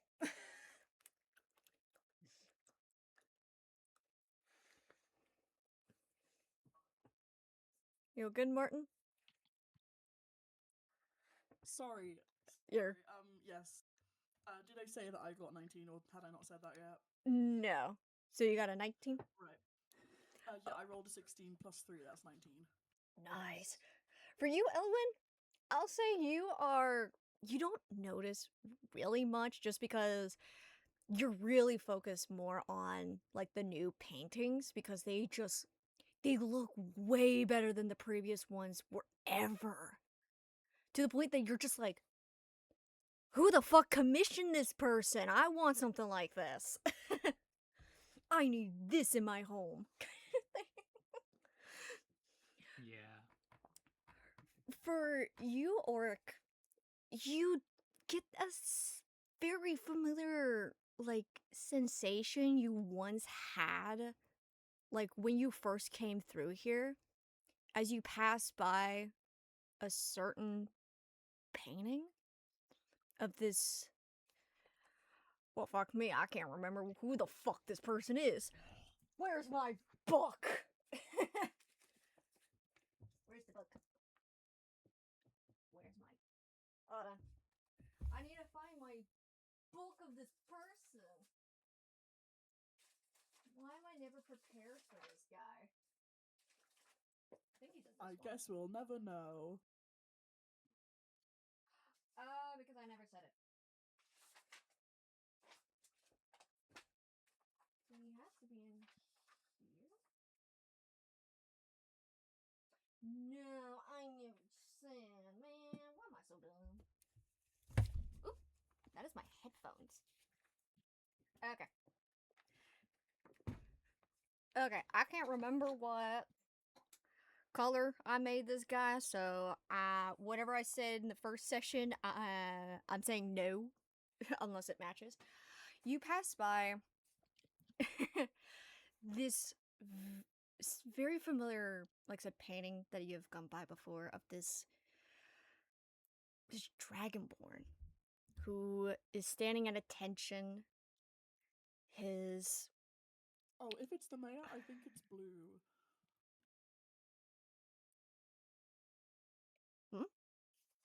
Is it the mayor? Because I remember watching Leanne write the gala section, and I remember it being a blue dragonborn was the mayor. Unless that's different. Maybe. This is a particular person. I just can't remember. Is this the not the chef, the like bar owner? No, this is He's somebody. red. No, this is somebody else that you guys don't know yet. I'm just can't remember what color I made him. I guess we could say like he's blue. Oh yeah, I 'Cause- love blue characters. Yeah, I just can't remember like what color I made this Dragonborn in the first session. Yeah. I should try to like keep it concise. I'm gonna write it down this time. I'm gonna say he's blue. Where's there a pencil? Where is there a notepad? Do I not have one? Ah! You know what? We're gonna write it on this sticker. That's helpful. You see of this painting of this blue dragonborn that you passed by before, and yet it still gives you that weird feeling. But it's hard to say if it comes from that or because of you meeting the mayor again. For you, Morgan, though, as you also pass by this painting, you just get the same feeling, but yet it is far stronger. And you can kind of tell that it feels like it's coming from this painting itself. But it could honestly just be the fact that the painting is looking at anybody that walks past. So maybe it's just that, but it's very strong. Why is everything so strange today?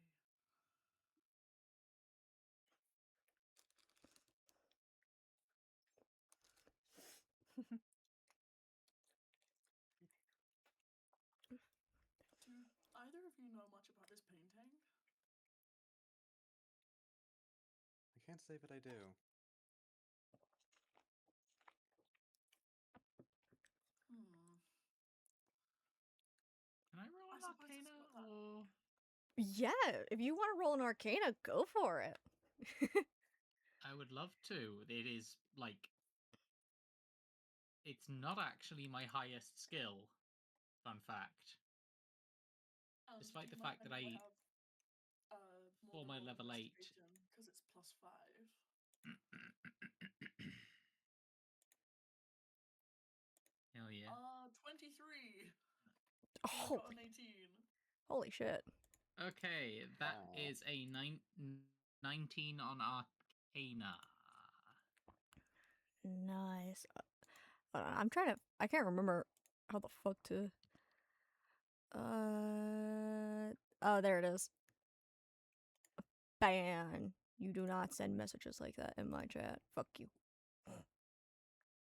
Kill him. No advertising. Can't have If that you're gonna here. advertise, then you know, let's advertisement time. Commission solely. Commission solely. Yes, commission solely. Oh my goodness. Yes, I do a lot of art. Right now.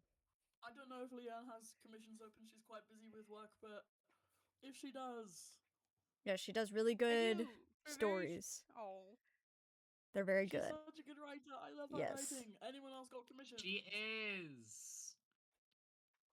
She really is. Starch, Eve, either of you got commissions? Nope. Uh, That's not my thing. yeah, I guess. Like, yeah, Plug yourself more. Eve has drawing commissions. I will. Leanne has writing commissions. Solly has drawing commissions. Commission them. Writing or drawing. Yes. Also, if you're watching this, go watch The Shattered Seas. I'm part of it. A lot of us are. Please, Shattered Seas. Yeah. P729. This one. Yes. And you please. Follow and possibly subscribe. Okay.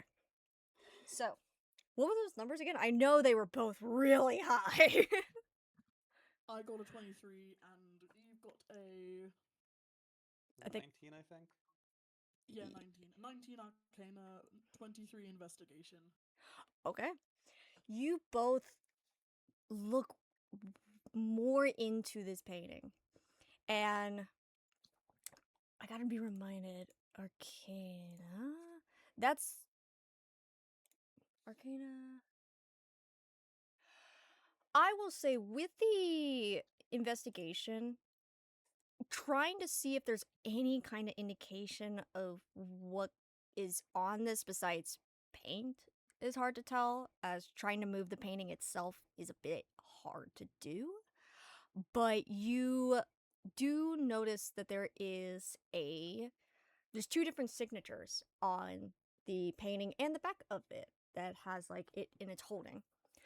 The small one looks like it's like in a language. What language do you know, Morgan? Morgan knows Common, Elvish, Infernal, and Orc. It is definitely a language that you're not very familiar with, but it is something though. But you can definitely infer that it is probably the signature of the artist itself, while the one on the back is actually written in Common, and it actually has a name that you've never seen before.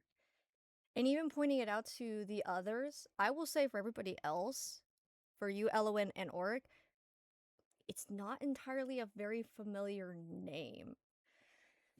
The name... Let me grab my book.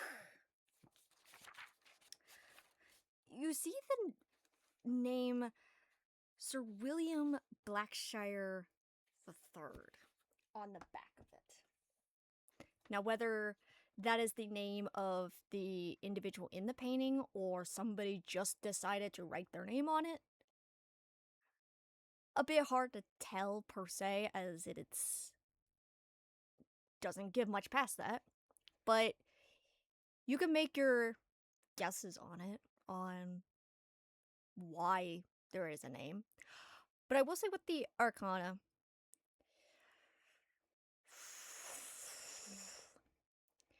the feeling that is being given off by this painting, first of all, as soon as you guys start really looking into it, it's like the feeling just goes away. Sorry, was it William Blackshire the first or the second? Third. The third? Yes. The third? Yes. But Hmm. as I know this guy. as you guys, like I said, are investigating this just a little bit more than possibly what is typical for people looking at paintings, Elowen, you get a feeling of that being watched sensation, but then it dips. And you probably have known of things similar to this, where people might put things in paintings to possibly use as like wardings of some sort, or to use as a, I don't know if it's scrying that is typically used. Is that actually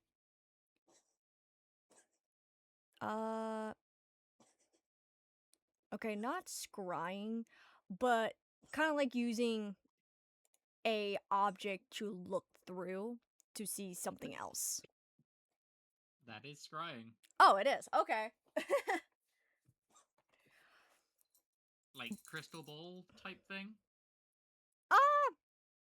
Kind of similar, but in the form of like magic. That is magic. Yeah. What? Yeah. I will say this time, though, your discussion is more closely to, or like everything that you guys are doing. Shit, what was I fucking saying? I forgot. My brain. It I think the best way to put it is whatever this painting is or what it's being used for, the possibilities have now kind of limited itself just a little bit on this. The fact that this could be used for something possibly good or bad is there. But there is that possibility of it not being good. As why would somebody use a painting to look through?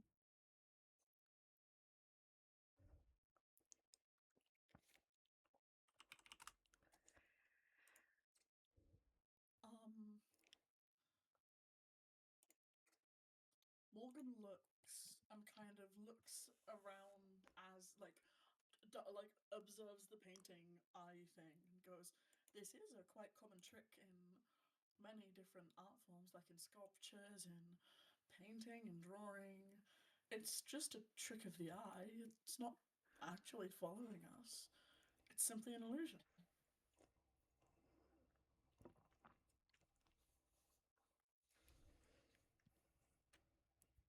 You're sure? It is quite uncanny, but I have no reason or way of knowing to believe otherwise.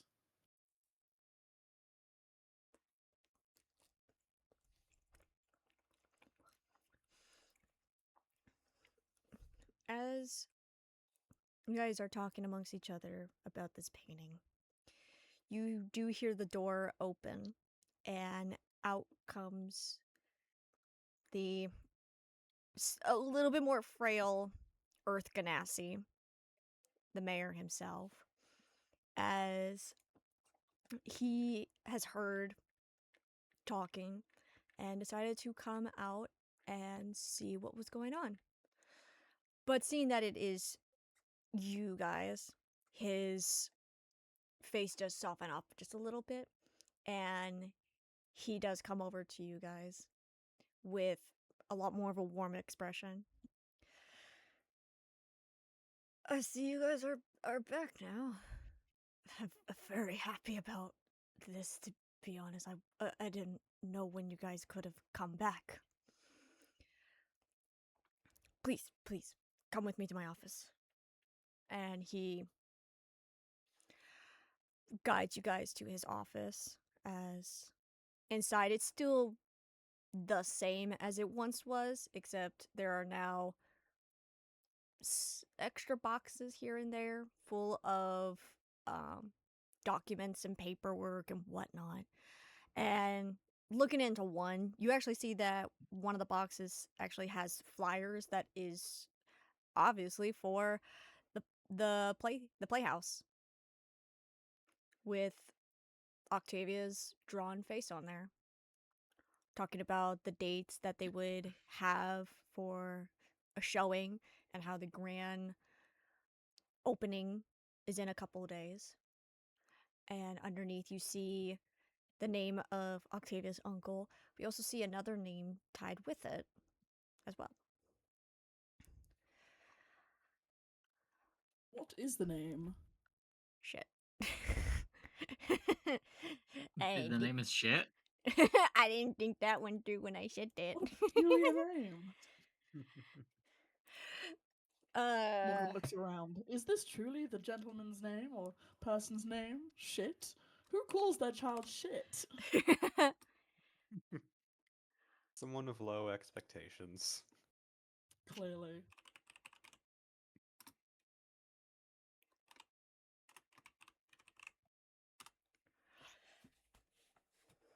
I'm gonna change that last name real quick, actually. There we go.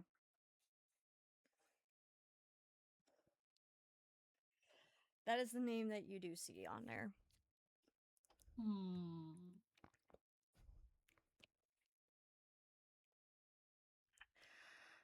But you hear the mayor's voice as he goes behind his desk and take a seat.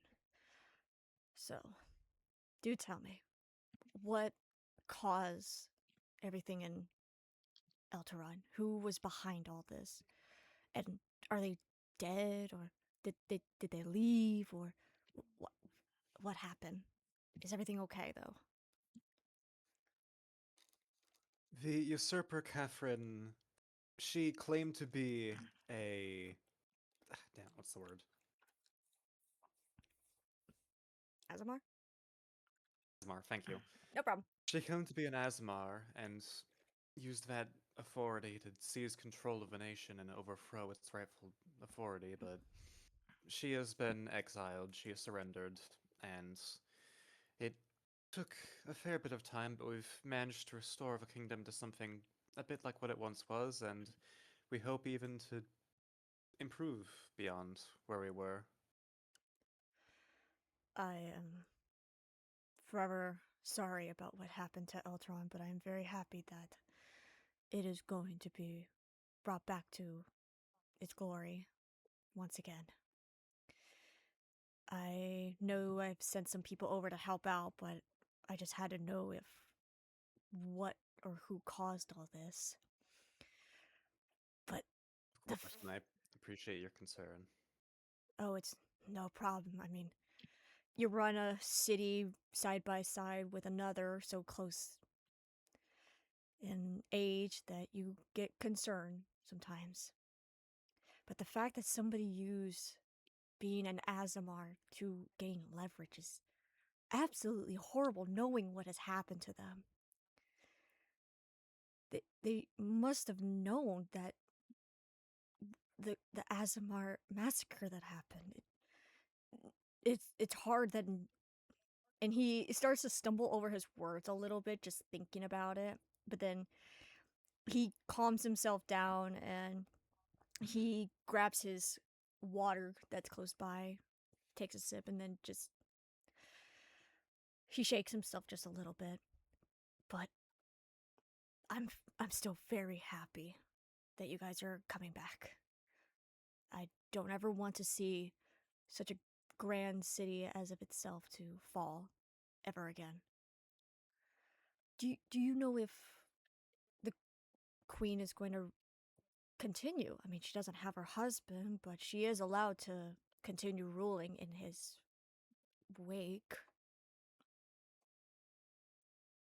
Or I'm proud to say that the princess intends to succeed her. oh, my goodness, I didn't even know she was alive. That's amazing. I know she was Truly it is. I know she was destined to take over at some point, but I guess a lot of us were not expecting it this soon. She certainly is a bit young for the role, but I have nothing but the greatest faith in her. Yeah. I know it's not uncommon in some history that someone so young takes over, but I know for you elves, it's a little bit different. Guys live for so long. Indeed, indeed. But what more did you guys learn? Why did she do this? What was her gain? Besides something maybe obvious, I don't know. Well, it was to her personal benefit, of course, but at the very least, I doubt she would have been able to amass so much popular support if there wasn't at least some flaws in the way we were managing Eltaron, or that the Royals were.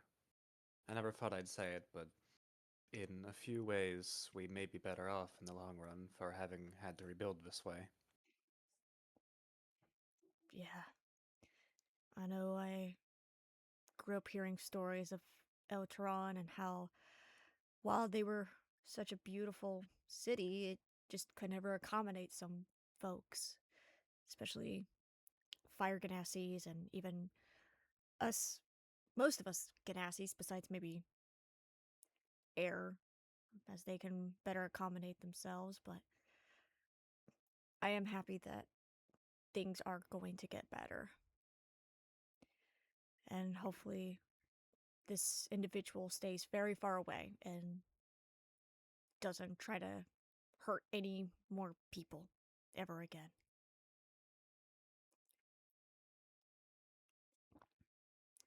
I doubt she'll be trying anything again soon, but if she does, she'll have to answer to me personally. She's gonna have to answer to a lot of people. Not just you, but definitely my people and possibly a couple others, and I might be able to convince maybe Shandari to help out. As much as they're closed off, I would want to have them help if possible.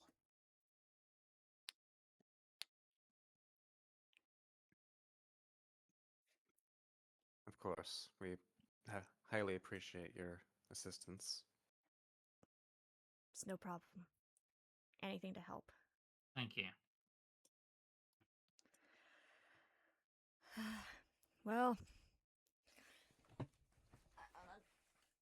gotta look back. I think I wrote this down somewhere.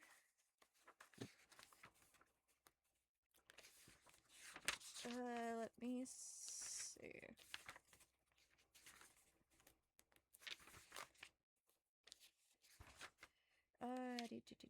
I'm pretty sure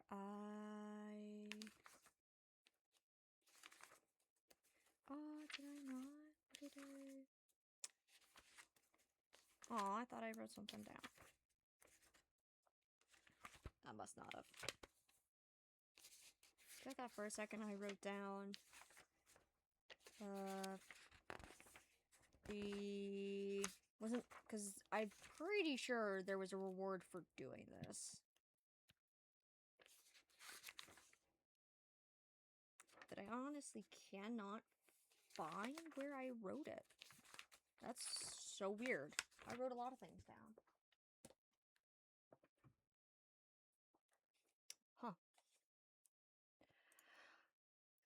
It's nowhere else either. That sucks ass. Okay. Either way, I'm gonna say that there was a reward for this. Because I can do that. You see the mayor going over to a small shelf as he brings out these large bags, ones that you would probably need 2 hands to carry them with, and he brings out the bag and sits it on the table. Ever since I learned of your guys' success, I started scrounging up some money for you guys. And in this bag, there's quite a bit of platinum, a large amount of gold and silver, and we had some people that wanted to offer some copper as well for you. And after the stream, I'm gonna write all that down for you guys. Much appreciated. Nice. Much appreciated, both in and out of appreciated. character. Thank you. Yes. It's the least I can do for you guys, and I know Octavia is busy with family stuff, but hopefully she gets some of this as well. She also deserves it for stepping out of her own comfort zone. Let's hope. I will say, if you go to the tavern, just let Cole know that anything that you guys have, tell him that I'm gonna pay for it for you as well. Like I said, you guys deserve it. After everything you guys done. Thank you. It's my pleasure. If there's anything else that you guys need or have concerns or anything you find out, just let me know, and I will try my best to help in the best way possible. I do have a question, Yes? Mayor. Who is the person in the painting downstairs? The painting. That individual is the person that runs Shandari. That is Sir Mhm. William Blackshire III. He Thank you. Sorry, I just wasn't aware. And also, the illusion where it seems that the eyes are following you around the room, that's an illusion, correct? My friend was concerned. Oh, yeah, a lot of people get worried passing by that painting sometimes, talking about how it feels like they're being watched.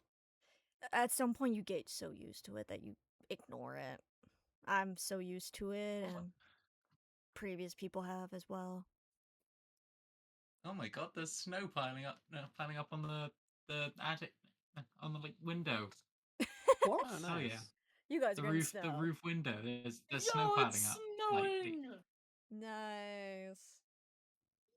It's supposed to Well, snow here snow today too, woman. but no such luck yet. Oh, good luck. Yeah, over here it's Mhm. getting a bit And warm. Leanna, I'm sure you are tired of snow. Oh no, wait, there is a day where we are gonna get snow, it says. And it's on my day where I have You're my last day at joking. work. Not another one. Yeah, probably won't be for long though. Or it might just be one of those Ohio things. Oh, hey, it's gonna snow. Where's the snow? Where is it? hmm. You said there's snow, and Where is it? I'm Teehee. tapping my watch. Where is it? You're joking. Not another one. No, this weekend's gonna be What are you this weekend's gonna be referencing? pretty cramped. Oh, it's President Snow from Hunger Games too. Yeah. Haha. Oh, of course. Of course you are. What else would you be referencing? Yes. But he does just look over to you and he goes, I've thought about taking that painting down sometimes, but it doesn't really matter or bother me. As long as the guy hasn't done anything wrong, I don't see a point in taking it down. I think it's a wonderful effect. Weirdly enough, I've heard some people get so scared that people that try to rob this place flee so quickly before even getting a foot in.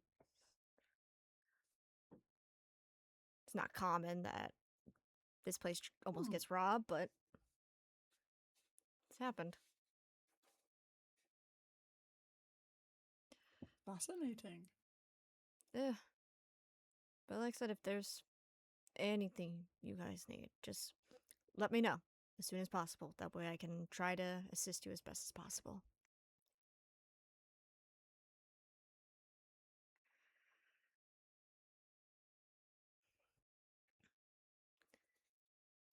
And with that,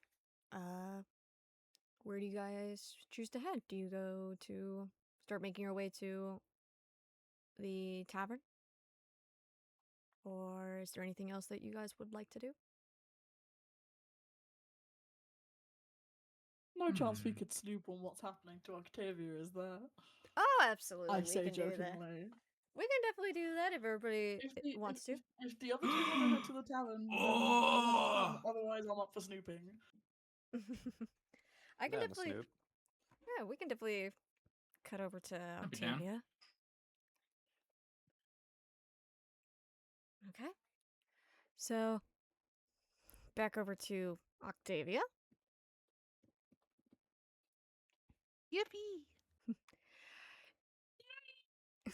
As you walk into the playhouse with your uncle and his lackeys close behind, you come inside, the doors creak behind and slam, and in front of you, you see the director, and next to her, you see your mother and father. She looks at them both and she goes, "Hello." Your mother just goes right over to you and gives and embraces you into a hug. And He then hugs her very tightly. she holds onto your shoulder as she looks at you and just goes, "Please don't ever disappear. I know I just got back, but I don't want you to go again." I know you are doing some good things, and I could see it when we were both in Sanction, but let's just stay here for a little bit, okay?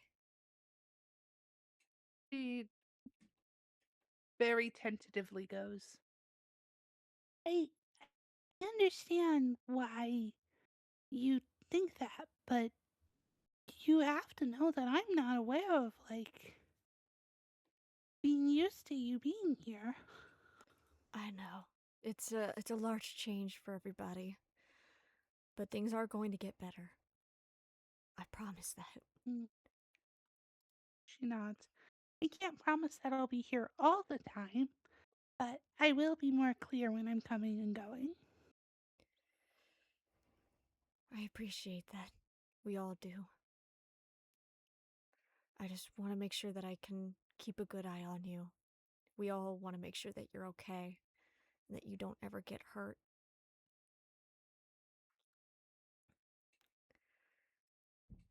Up behind your mother, you see the director. Okay. I understand we are having a lovely time getting to see everybody again, but we do have some very important stuff we got to get to at the moment. First of all, I have multiple copies of different ways that I have rescripted a couple things of this play, Amelia. And I do want to see how you feel about each one and see if there's any changes that you think would be best. And on top of that, we do have to do a couple fittings. We got to make sure all the costumes fit you correctly. And we got to do, so many things. We even got to get started on the decorations. We got to make sure we have everything correct. Oh, and you're going to love the guy that we found to be your little soulmate in the play. He's very wonderful, and I have to admit, he's very handsome. He's currently back at home at the moment, so he is not here. But maybe tomorrow, we could run by a little bit and see how you both fare together. And if anything happens where it doesn't feel completed, we want you both to be a perfect match for the play. You just let us know, and we will maybe find somebody else who's more suited for this. She nods, being very used to the insanity of like jumping into a show head first. But I understand that you are still winding down from your grand adventure that your uncle told us about, and also your mother told us about. It's actually wonderful that she's actually alive. I'm very shocked. I've heard a couple things about what happened, but either way, and then she gets a little bit of like a nudge from your father, and she's just like, sorry, I am trying to be very nice. I'm very happy to have you back. Very happy indeed. So, here are 3 versions of the script. You can look at them whenever you want. I want to show you how we've remodeled a little bit since you've been gone for a while. It's been a couple months, and we had to do a little bit of renovations in certain areas. I have not done this accent in a while, as you can tell. So, please, let me show you around. And if there's anything that you have questions on, just let me know. And I know your uncle was also very happy to see that we made renovations as well. And your uncle looks at you with a nod and a smile on his face.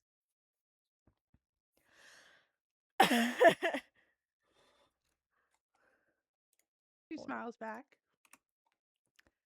Okay, then let us go with the little journey. And she takes you through the hallway. She opens a couple doors and she shows you the inside of it. One of them being a very large dressing room that before it was still really nice for what it was, but now has been highly renovated with lights that actually turn on with a switch. Somehow during the time that you've been gone, someone figured out how to make light switches. Oh, wow. And on top of that, you also deal with how um shit, my brain's fogging up for some reason. You like I said, you take in note of the fact that you guys now have light switches in this place, and the director does tell you, she's like, oh yes, we actually had to find a way to do these switches, as they are called. We had to go to this crazy man who, he says he's the first one to ever invent guns. Ugh, guns. But he might be a little bit insane in the head, but he did make these lovely switches. And if you take a look, they are actually intricate designed as well, with gold as well. We might have had to smelt a couple gold pieces just to do it. And it's not just these rooms that have it as well. On top of that, we also renovated the flooring. That way there's carpet. And then on the chairs, even they are brand new. We had to even harvest these beautiful trees up north that are close to the mountains. Oh my goodness, someone almost died. I'm gonna be honest, someone almost died. I think he got scared because he said that he saw this great beast on the mountains. I don't know what the fuck he why am I switching so many accents? I'm trying to stay with the same one, and my brain's just like, oh, let's. You got this. We love and believe in you. It's like, oh, let's go into Jester's accent to let's go country. Great. You're all good. Don't worry. I just find it funny. But she's just like, but yes, we had to change a couple things just to make sure that everything was up to standards nowadays, since we have to be the one and only beautiful playhouse ever. We've actually been thinking of maybe franchising. Maybe. We still gotta get the budget for that one. But there's a possibility. We might. And it would be amazing. Because then I could hire somebody to go all the way down to the other one. And I don't have to travel. I'd rather stay here. Moving on. And she takes you through a couple more doors, more dressing rooms, more areas for people. And then she takes you to one that actually has your name in a placard. She says, and this one is actually meant for you, since you are our biggest performer here.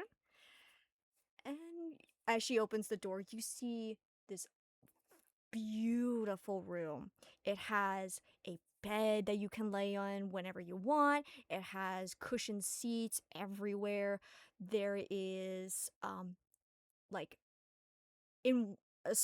there's like a door off to the side, and she opens it and she shows you it is a walk-in grand closet full of costumes that you have worn in the past to ones that you might possibly wear. And there's like this beautiful like area to do makeup where it has everything you ever need. And even off to the side, there's like an area for like possibly cooking if need be, if so please. But she does look to you and be like, but you don't have to technically use this room. It's just we wanted to give you one since you're so special to us. Oh, thank you. No problem. And we did have to ask your uncle and your family specifically what colors you would have wanted. Now, obviously, if you don't like them, we can in fact replace them with whatever you want.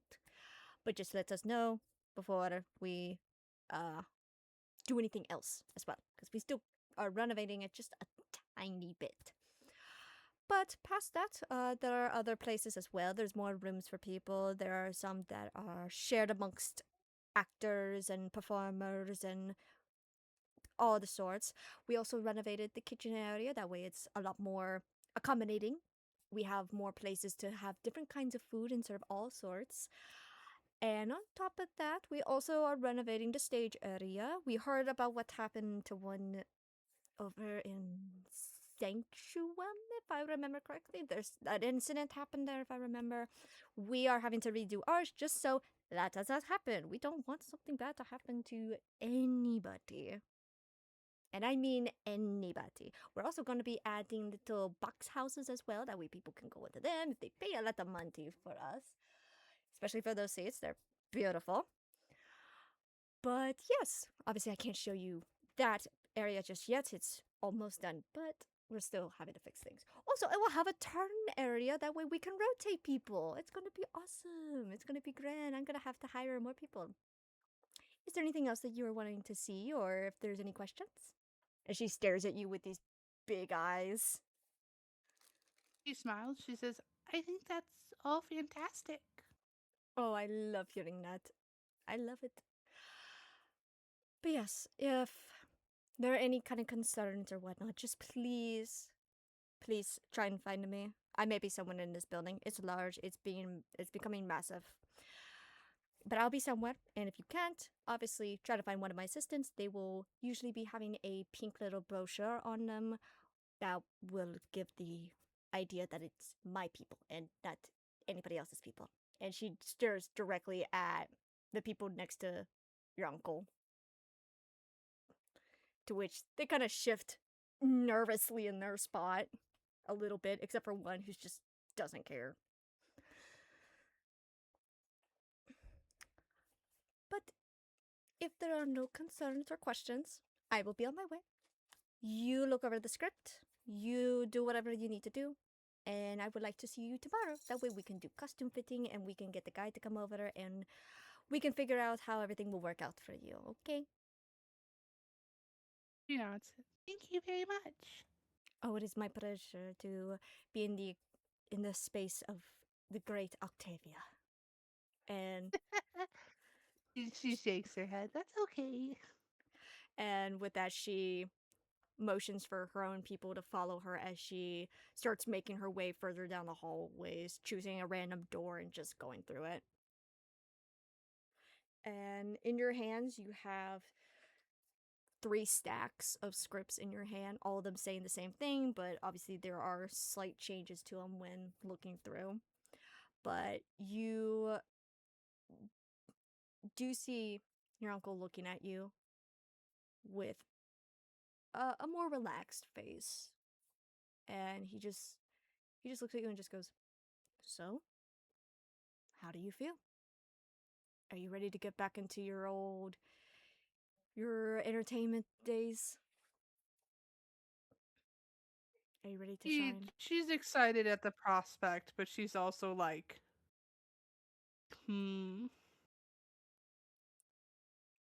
I understand But you. Oh, go. Oh, I was just gonna say she's exceptionally excited at the prospect, but she also loves spending time with her friends. Yeah. I understand you want to be with your friends. I really do. But your job is here with the Playhouse. They need you. You are the best of the best, and you help us out as well. You help all of us out. We are family. But since we've seen everything, and you have a script to look over and choose which one you like, or you can make adjustments here and there, you are free to go see your friends if you so want. Just make sure to be back here after you are done eating. And especially before the moon is high in the sky.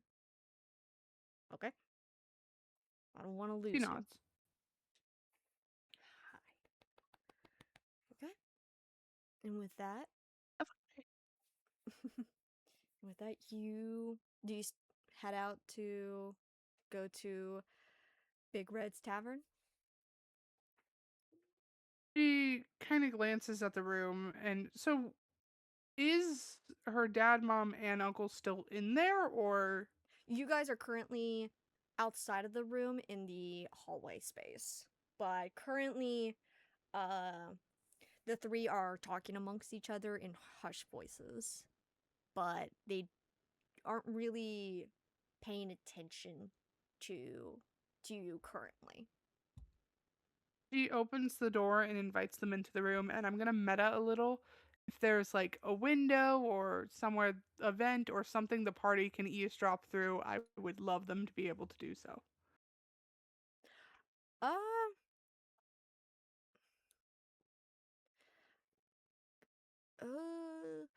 I mean, currently, they would be probably leaving the mayor's office, but if we want to have it where they came back to the playhouse, we can definitely do that. I was hoping that was what we meant by snooping. Okay. I'm perfectly fine with that. Yay. Oh yeah, whatever makes it work so that the party can listen in. Yeah. Mhm. Okay. Yeah. So, are you guys trying to listen in on what the three are talking amongst each other, or I just want to make sure I Yeah. know? Okay. Mhm. So, seeing that the window does open and you are close enough to the window. Okay, Kat, I need you off my lap right now. Bye-bye. You three start to hear these voices. You're very familiar with um Octavia's uncle's voice. Elwyn and Oric, you've heard of Octavia's mother's voice, but then you hear another voice that's not very familiar, but hearing them talk, you could probably piece together who he is just based of how he speaks amongst each other, amongst the group. Um, you would hear the uncle talking about how he really wishes that Octavia would just stay and do what she is meant to do. On top of that, you hear her mother talking about trying to fix the relationship now that she is back, and you would piece together that the other person is her father as he speaks and talks about trying to get it sorted as well. You would hear past that her uncle is begrudging to let them get back together, but really states that if anything goes wrong, that there would be consequences if the two couldn't, or if something worse were to happen to, more than anything, Octavia's mother. It gets a little bit tense after that, and no voices are heard except for the voice of Christy, who is trying to ease the tension a little bit, trying to keep the mood just a little bit brighter than what it ended up in. And they go back to talking about like business stuff, and the mother asking like, well, who is this person that you want to perform with Octavia? And the uncle is being very vague. He doesn't want to really state who it is, but he does state that he is very familiar with this individual and thinks he is the best of the best, and he only wants what is best for Octavia. And is ever so slightly hinting that maybe this individual might get close enough to Octavia to possibly maybe convince her to stay here in Atheapus and not leave.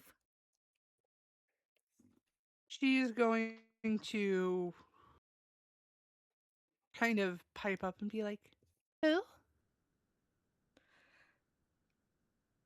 You see your uncle just kind of gets startled just for a second, but then just fixes his composure and just go, I thought you were heading out. Is there something wrong? No, I was just curious. I've been reading over the script and I wanted to know who my partner was. Oh, he is this absolutely amazing individual that I got to meet not too long ago. I was talking to him about this play that the Playhouse wanted to bring up, and he asked if you would be part of it. And I told him, in a little bit of I guess, a lie, is that you agreed to be part of it. To which your mother and father kind of look over at him with a mixture of shock, but then anger, and then a little bit of just nodding with it. To which your mother just goes, I don't agree that we lied to the young man, but I guess a way to get somebody to do things is to lie just a tiny bit, but hopefully he understands that we signed off on it. To which your uncle just goes, yeah, I will explain that a little later to him, but it doesn't matter. You are going to do it, and I think you two will get along very well. I can see it. She nods. She goes, May I please have his name? I think it would be a surprise, if anything. Get to know him How am I before. supposed to prepare if I don't know who it is? He thinks for a second and then goes, I mean, I can see the fairness in it, but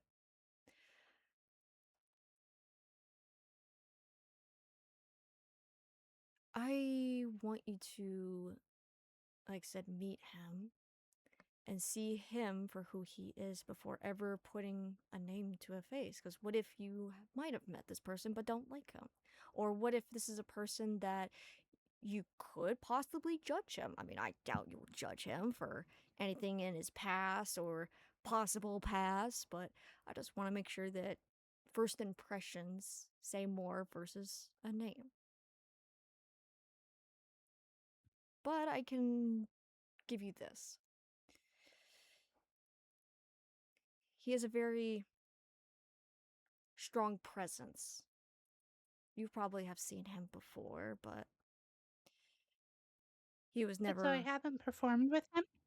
No, you have not, sadly.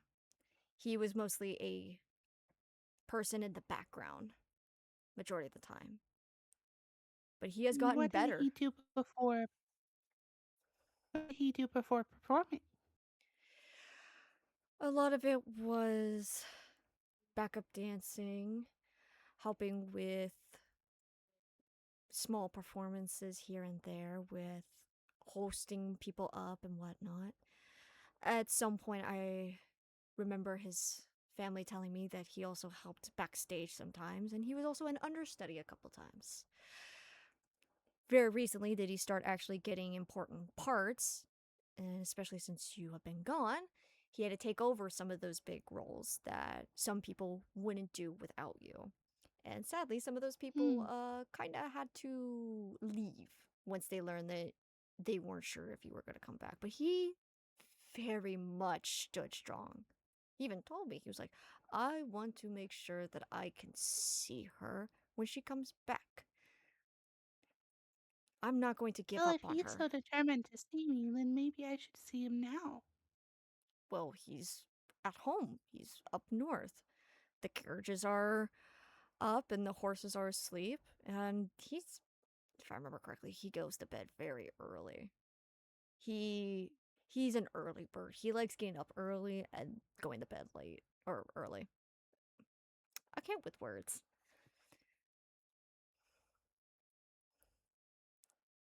But trust me, he will be here first thing in the morning and you will see him for who he is.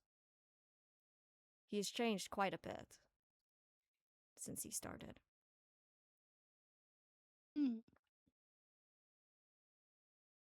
Octavia nods.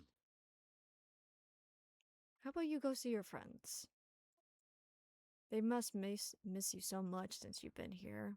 Even though it's not been that long, but they probably miss you. Everything will be fine. Tomorrow's going to be a new day for everybody, and you get to meet this wonderful lad.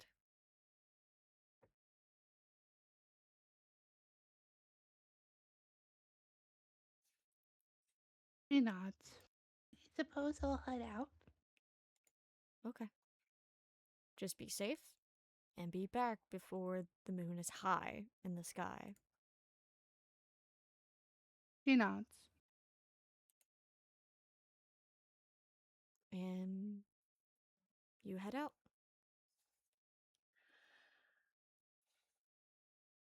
good question for you guys. Are you okay if I end it right here since it's getting late?